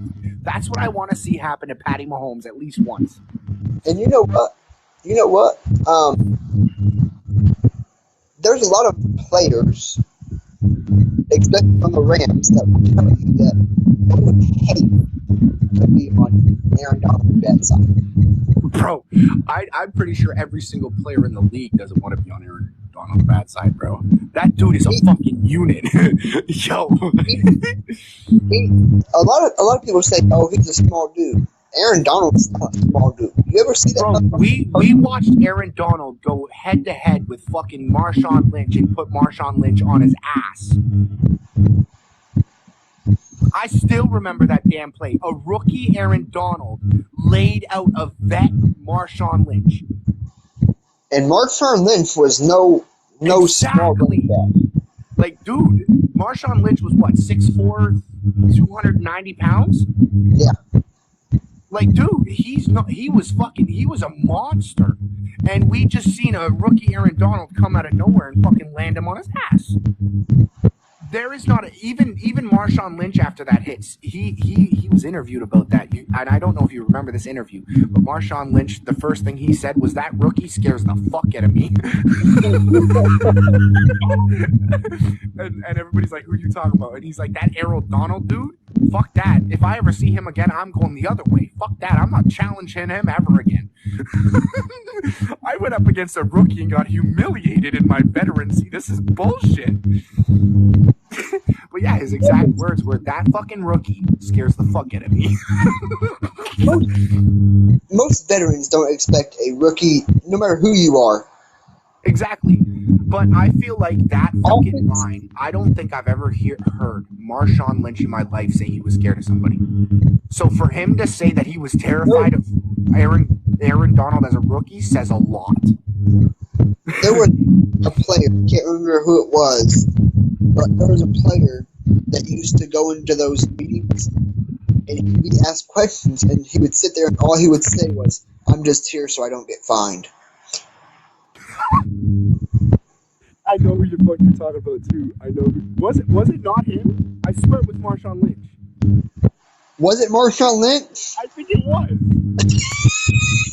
I'm just here so I don't get fined.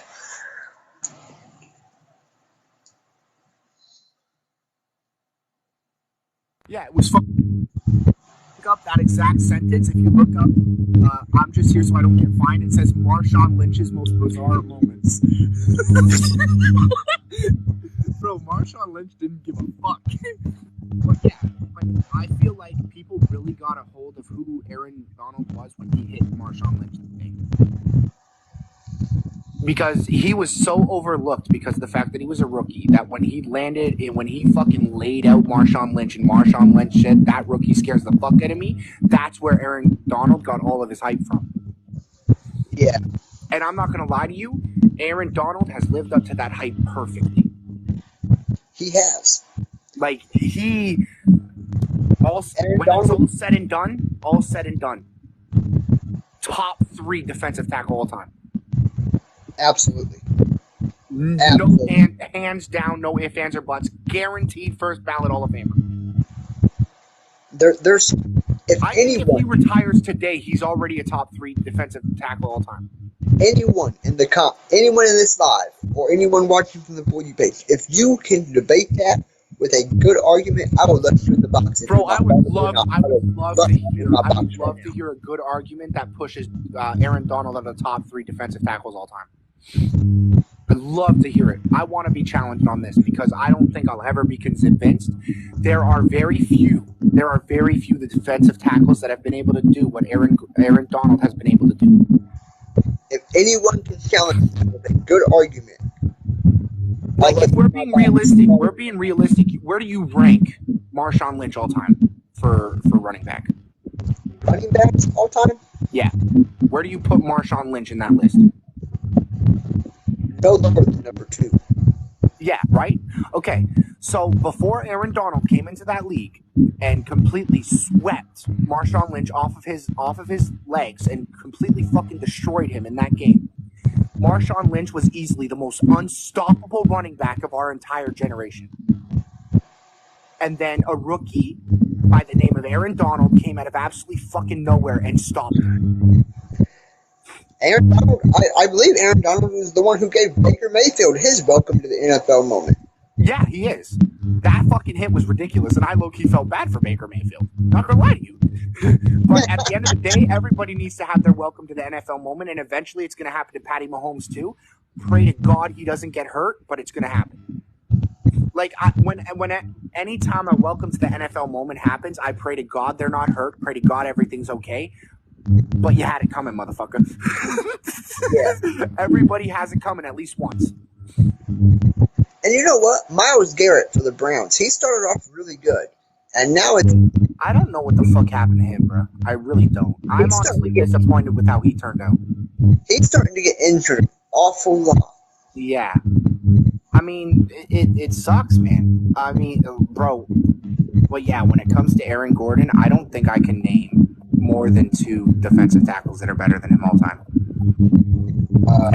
And the dude's what, 32 right now? He's got max 8 years left in his career. Like, he could, he's had barely any injuries, if he's had any. He's 32. He could go 8 more years if he stays healthy. Like, easily. So if he goes 8 more years, I might even push him up to number 1. 8 more years at the same consistent level, I'd say he could be the greatest defensive tackle of all time. Oh, absolutely. Absolutely. If he continues this shit, he absolutely could be the greatest defensive tackle of all time. You said he's easily top 3. Yeah, he's easily top 3 right now, and if he retired today, he's top 3 all time, and he's a guaranteed first ballot Hall of Famer. I'd say he could, in some eyes, he could be easily top 2. Exactly. And I mean, Marshawn Lynch earned his fucking career, dog. He was unstoppable for what, 2 decades until fucking Aaron Gordon stepped up and said, "You know what? I'm done with your dumb bullshit of being able to run through everybody. I'm done with it." And Aaron Donald actually talked about that too the same day, right after the hit took place. And he actually said, "The reason I'm so big and strong is because I followed Marshawn Lynch my entire career." So could you imagine? So he basically said that Marshawn Lynch was his idol. Could you fucking imagine going into the league and putting your idol on his ass? Like, could you imagine how he felt in that moment? Like, let's be fucking real here. You know what? That's interesting you brought that up, having an idol. So, Mahomes, I don't know if His you idol, I find it interesting how his idol is Joe Montana. You notice how similar his play is to Joe Montana? Yeah. He's literally like, he's the fucking splitting image, bro. It's fucking creepy. He said he was actually he was on the Pat McAfee show one day. Yeah. And Pat McAfee was like, "Hey man, I know your dad was a baseball player, and you grew up around baseball, and you went to college, you was a college baseball player." He said, "But growing up, did you watch football? Who was your idol? What made you want to play the game of football?" And Mahomes said, "Joe Montana was my homie. That was my dude." What's crazy though is every single person that was able to watch Joe Montana's highlights and shit, the second he said that, you fucking knew it. Even before you said it, even before he said it and confirmed it, we knew who he fucking watched growing up just by how he plays. And with Tua, bro, as a Miami fan, when I watch Tua, I see play. I don't know if you see it, but when I watch Tua play, I see Dan Marino. I can see a little bit. It's crazy, bro. Because I watch Dan Marino's highlights all the fucking time. I never got the pleasure of actually being able to watch him, in a live game or anything. But I got to watch the highlights, and from the little that I got to analyze from highlights of Dan Marino, watching Tua, it's like, if you watch Tua, it's like watching Pat Mahomes and him saying that his idol was Joe Montana, right? You can obviously see who they built their game around. I mean, I wouldn't say that Tua is like a splitting image of Dan Marino like Patty Mahomes is of fucking Joe Montana. But when I watch Tua, I can see glimpses of Dan Marino. And I don't know if it's simply the fact that he followed Dan Marino and that's who his idol was, or simply because of the fact that seeing Dan Marino in him is seeing the greatness that he can uphold. But like you said earlier, the only worry I have about Tua is what it's going to be. I had a debate with a Rams fan where they said Andrew Cup is probably a top 10 wide receiver all time right now, and I said respectfully, it's too early. It's way too early to start listing him at all times. Andrew Cup hasn't been around long enough. Dude's what, 24 right now? He hasn't been around long enough, and he's not. How old is he right now?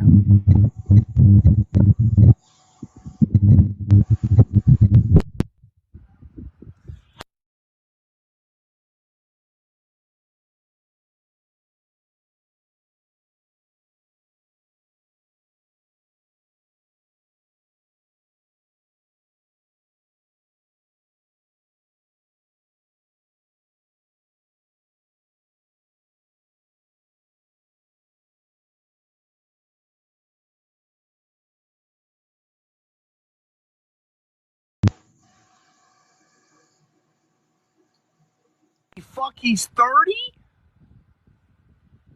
So I apparently don't know the motherfucker. I was thinking of the guy in the NHL, Andrew Kopp. I mixed the people up, but Cooper Kupp is 30. However, if he is 30, I wouldn't say he's top 10 all time. I can't place him there. I don't have a reasoning for it. Like, respectfully, everything he's done, phenomenal. I don't have a reasoning of putting him as a top 10 wide receiver all time, except for the fact that he's a Super Bowl champion. Like, that's literally the only thing he has. I don't know. Cooper Kupp, he was undervalued as a wide receiver coming into the NFL. Yeah. He never really got the right moment. He didn't get. He got drafted by the Rams, but for the first, I think it was 3 or 4 years of his career, he was a second or third string wide receiver. But that's he never really got. So do you think after spending majority of your career as a second, third stringer that you have earned the ability to be considered top 10 all time? Last year, or in the 2020 season was his best season. Yeah.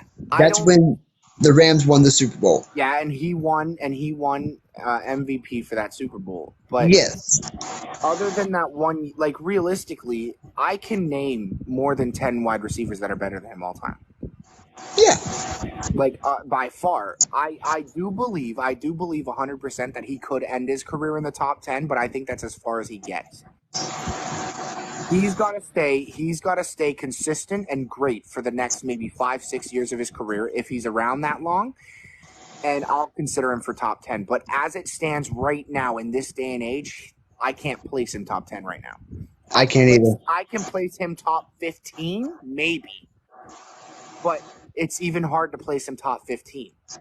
I'd place him top 20. Yeah, like I can see their argument. Don't get me wrong. I can see their argument. As of recent, he's been absolutely phenomenal for the Rams. He just hasn't been phenomenal for long enough yet. I give him 2, 3, maybe even 4 more years of phenomenal play, and I'll put him top 15, if top 10. I don't think Cooper Kupp will be around that much longer. That's what I'm saying. So the only way that I could place him top 10 is if he stays perfect the way that he's been for the last 2 years, for at least until he's 36. But that's with the fact that he's a wide receiver and takes a lot more hits than majority of positions in the NFL. His career is statistically going to be shorter because of the fact that his body takes more punishment, right? So I don't think he has much more time left either, and I genuinely believe he'll probably retire at 32 and 33, so I don't think he'll be able to accomplish enough in that little time to be placed top 10. Yeah. He might be able to make top 15. I don't think he can make top 10. If I had to come up with a top 20 list of all time, he'd be like 18 or 19. Yeah. So, he could make up 5, 6 spots, maybe make it into the top 15.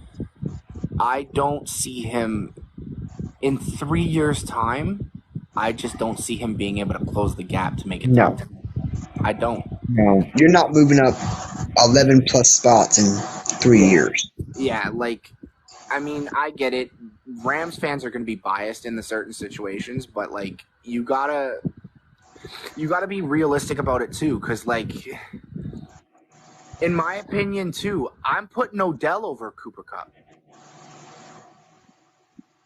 Personally, I think Odell is a better wide receiver than Cooper Kupp, simply because I think Odell's awareness is significantly better. I think Odell's route running is a lot better and a lot more superior. There's a lot of things about Cooper Kupp's game that could be improved still, and that's a problem at the fact that he's already halfway through his career.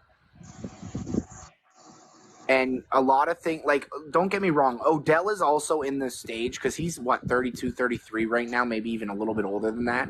He's in the stage where he's on the brink of retirement, and he knows his career is coming to an end, right?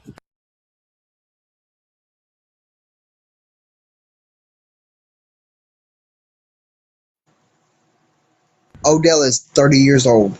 He's the same age as UK. So, yeah, look at it from this perspective then. They have played the same amount of time, and Odell Beckham has been way more impactful. He's been better for longer. Like, realistically, he got drafted in 2014, which means he's been playing 9 years now. So he's been playing since he was 21. In those 9 years, he's been in headlines. He's been in MVP conversations year in and year out.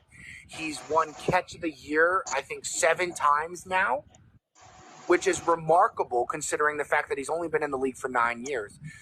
But these are all things that he's accomplished that I don't think Cooper Kupp has even accomplished once. He hasn't. Realistically, the only Catch of the Year that Cooper Kupp has is when he caught that when he had that catch in the Super Bowl.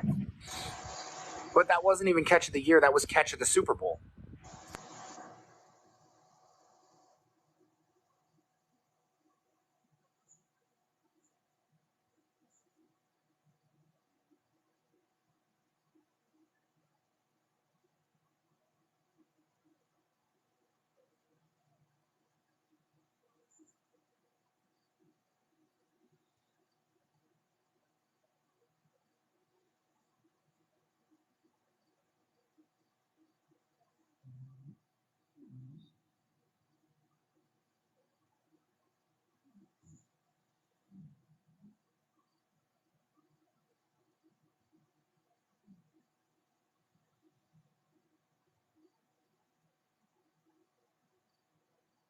Okay. So in 8 years, Odell Beckham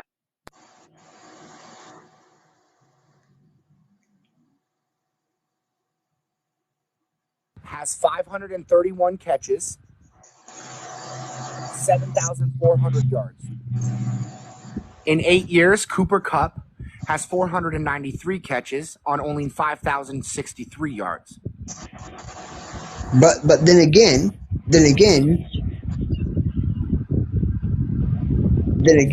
the other thing that makes how many games did he play his first Cooper 3 or 4? Cooper Kupp has only missed 6 games in his career. Odell Beckham has missed 27.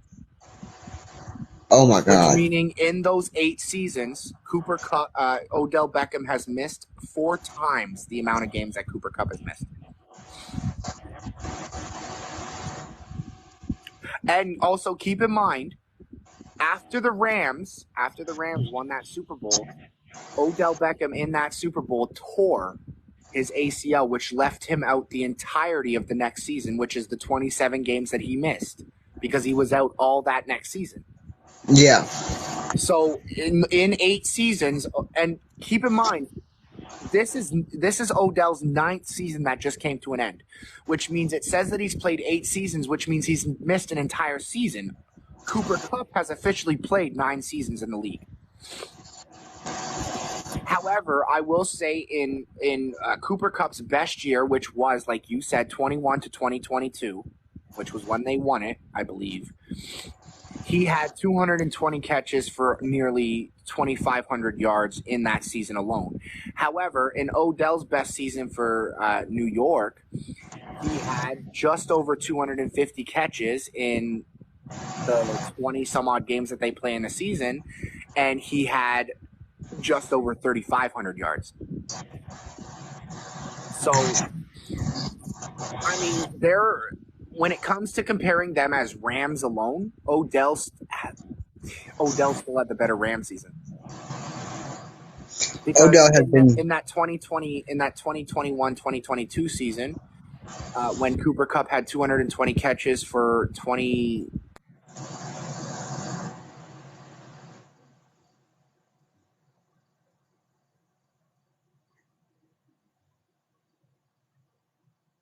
He had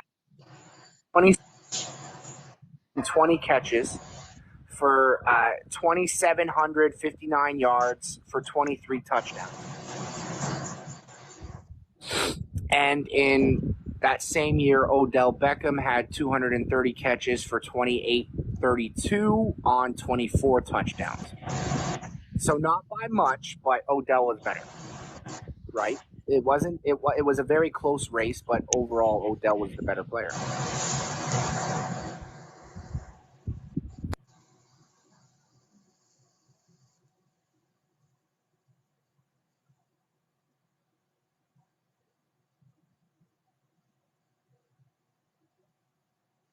Hey folks, at 5:30, I'm gonna be getting off of here.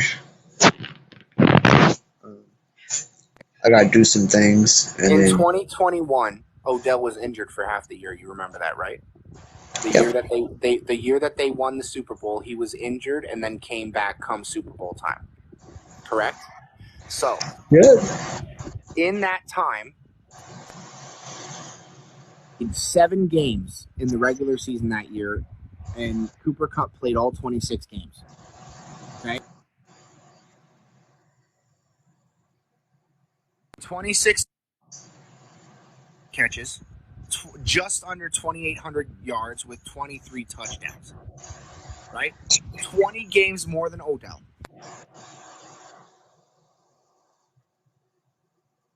With 25 catches, nearly 1,000 yards, 7 touchdowns. So mathematically, 7 times 3 is 21. So with nearly 4 times the games played, Cooper Kupp only beat him by 3 times the touchdowns pretty much, and not even 1,000 full yards. So it's obvious that Odell is the more superior wide receiver when he's fully healthy. It's just the fact that as of recent, it's a lot harder because both of them are so inconsistently unhealthy. Yeah, like Cooper Kupp just recently going down with an injury as well for the Rams this year. Right? So it's like when you're so inconsistently unhealthy as of right now, it's so hard to compare them. But that's why when it comes to Odell and Cooper Kupp, you got to go back into career. And if you go back into career and you compare the careers, Odell, although not that successful, and although they both only have 1 Super Bowl apiece, Odell is obviously the more superior wide receiver singly. yeah, but but as far as Cooper Kupp goes, being in the top 10, I can never see that. yeah, no. Cooper Kupp, he's just not. The only way that I could see Cooper Kupp becoming a top 10 is if some of the current wide receivers that we can easily place above him get injured and start fucking up majorly. Shamar Chase, Tyreek Hill. Exactly, and Tyreek Hill Waddle has showed 0 signs of slowing down at all. Like, Tyreek Hill is around the same age. He's, 30? Or turning 30 soon?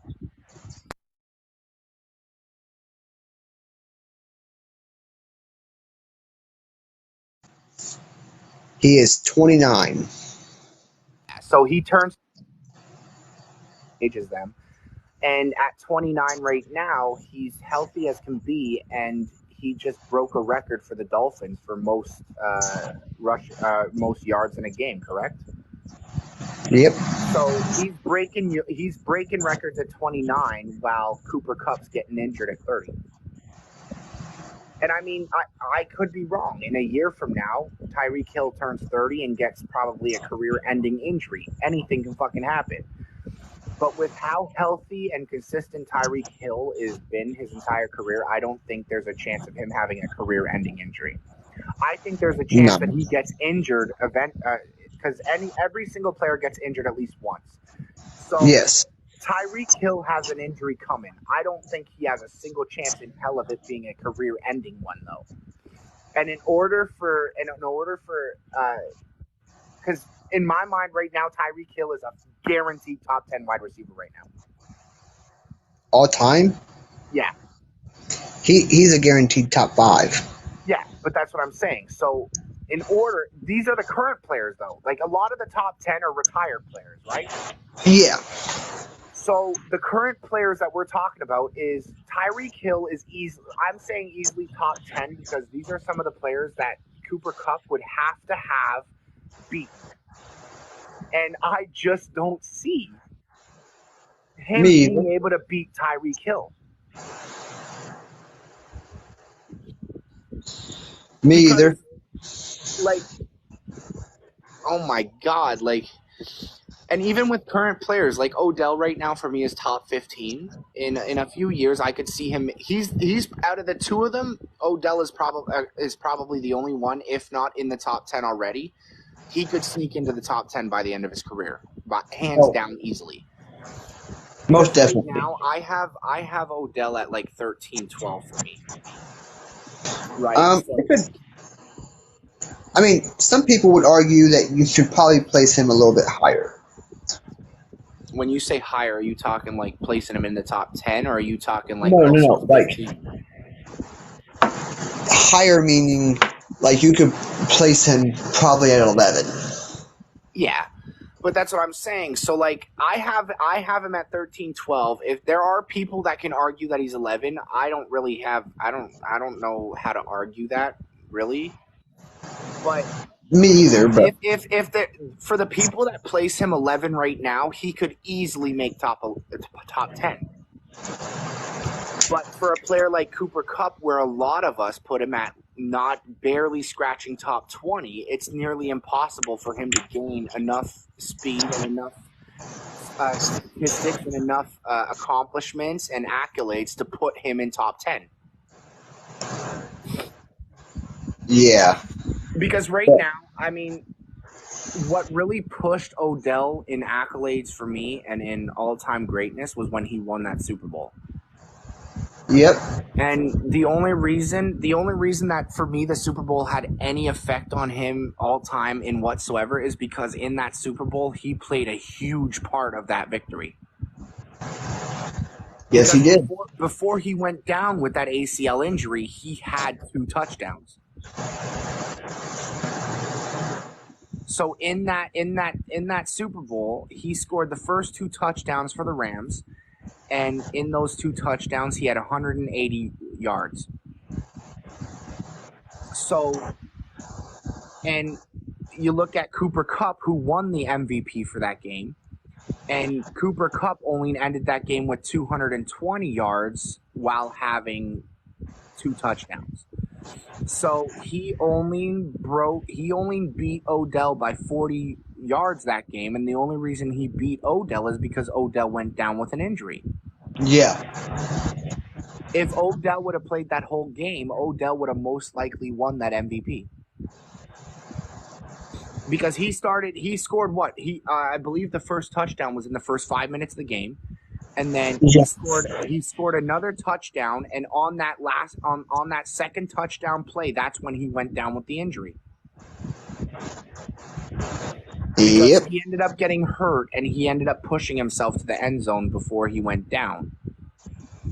So he ended up scoring his second touchdown before he went down, and by the time he scored his second touchdown, Cooper Kupp had like 5 yards, no touchdowns. Which is why, like, bro, if we're being completely honest, if Odell didn't go down, that Finals MVP would have went to Odell. The whole trajectory of that game would have been different. Yeah. Because before Odell went down, that was a fucking blowout. Like, if we're being realistic, they had gone up by 2 touchdowns within the first 10 minutes of the game. So, like, if Odell would have stayed up and stayed healthy, I think it would have been a complete blowout, and I don't think the game would have been as close as it was at the end. Probably not. So, there are a lot of things that could have changed the trajectory of that game, and if I'm being completely honest, Odell stays healthy, Odell wins that Finals MVP, Cooper Kupp isn't even top 20. No. Nowhere in hell. That Finals MVP pushed Cooper Kupp so far up the all-time list, it's ridiculous. And for that, I will confidently sit here and say I think he is probably one of the most overrated wide receivers in the league right now. I could see that. Because realistically, he basically owes his overratedness right now to Odell for getting injured. Like, he literally owes everything that he's earned in his career right now to Odell. Yeah. Like, if Odell doesn't go down with that ACL injury, Cooper Kupp still stays unidentified. Yep. So in a way, you can say that I honestly wish Odell didn't go down, because I think because of the fact that Odell went down, he was so overshadowed in that finals, it was ridiculous. He did so much for that Rams team to win that goddamn Super Bowl, and he didn't get any credit for it. Nope, he sure in the hell didn't. And that's what really pissed me off about it. Like, I get, give Cooper Kupp all the credit he's deserved, right? Because 220 yards on 2 touchdowns is probably one of the best performances you could possibly have. But Odell was on pace of having like 3-4 touchdowns that game while having nearly 400 yards. At least he was on pace to have it. He could have slowed down a little bit later on in the game and not hit 400 yards. But he was damn near on pace of breaking Tyreek Hill's record. Yep. So, Odell is so clear of Cooper Kupp, it's ridiculous. So when I see people comparing Cooper Kupp to Odell simply because of the fact that he outplayed Odell for that MVP, the only reason he outplayed Odell for that Super Bowl MVP is simply because Odell got hurt. Yep. Like, dog. And I'm tired because most of the people that say that Patty Mahomes isn't a first ballot Hall of Famer are 12-year-olds, man. 12-year-olds who know. I'm sorry, but you little 12-year-old, you haven't been around long enough to see the shit that we have. 12-year-olds who know nothing about the game. Exactly, and that's what annoys me, because all the people that want to tell you that these players are this and this player is that are the players that have only seen them based on Super Bowl performances, or base them on how Tom Brady used to play. Even if you base Patty Mahomes on how Tom Brady used to play, Patty Mahomes is miles better than at 20, 26, 27, 28, however old he is right now. Patty Mahomes right now is better than a 28-year-old Tom Brady by miles. Absolutely. Like, it's not even close. And people at Tom Brady at 28, and people were saying that he was a first ballot Hall of Famer already. So how can you sit here and deny that Patty Mahomes isn't? Like, in all reality, how can you full on sit here and say that at 28, Tom Brady was a first ballot Hall of Famer, but also sit here and deny Patty Mahomes that same respect? I think it's bullshit, and I think it's just their way of hating on him because of the fact of how good he is. I think he died, everybody. Yeah, I just looked it up. Patrick Mahomes is 27. He turns 28 September 17th. Exactly. So he turns 28 in the mix of the season. When you look at Tom Brady, he was considered a first ballot Hall of Famer and was being compared to Joe Montana at 29 years old. So you're going to tell me that you'll give Tom Brady all this credit, but you won't give Patty Mahomes the same credit that he's due? Exactly. And we can all agree that right now, currently, prime Mahomes is miles better than prime Brady. So how are you going to say that prime Brady was a first ballot Hall of Famer but deny Patty Mahomes that same respect? Exactly. But hey, homie, I'm gonna get off of here because I got some things to do. Okay. We'll definitely do this again. I'll be live tomorrow night for the Chiefs and Lions game. Okay. I'll go live about 30 minutes before it. Okay. So if you want to come hang out then, you can. Most definitely. Yeah, absolutely. But it was good talking to you. Yeah, this was fun. I'm going to get off of here, go run my errands that I have to run, and then probably go to sleep because it's 6 o'clock in the morning here. Yeah, it's 5:45 right now. It's kind of crazy. Yeah.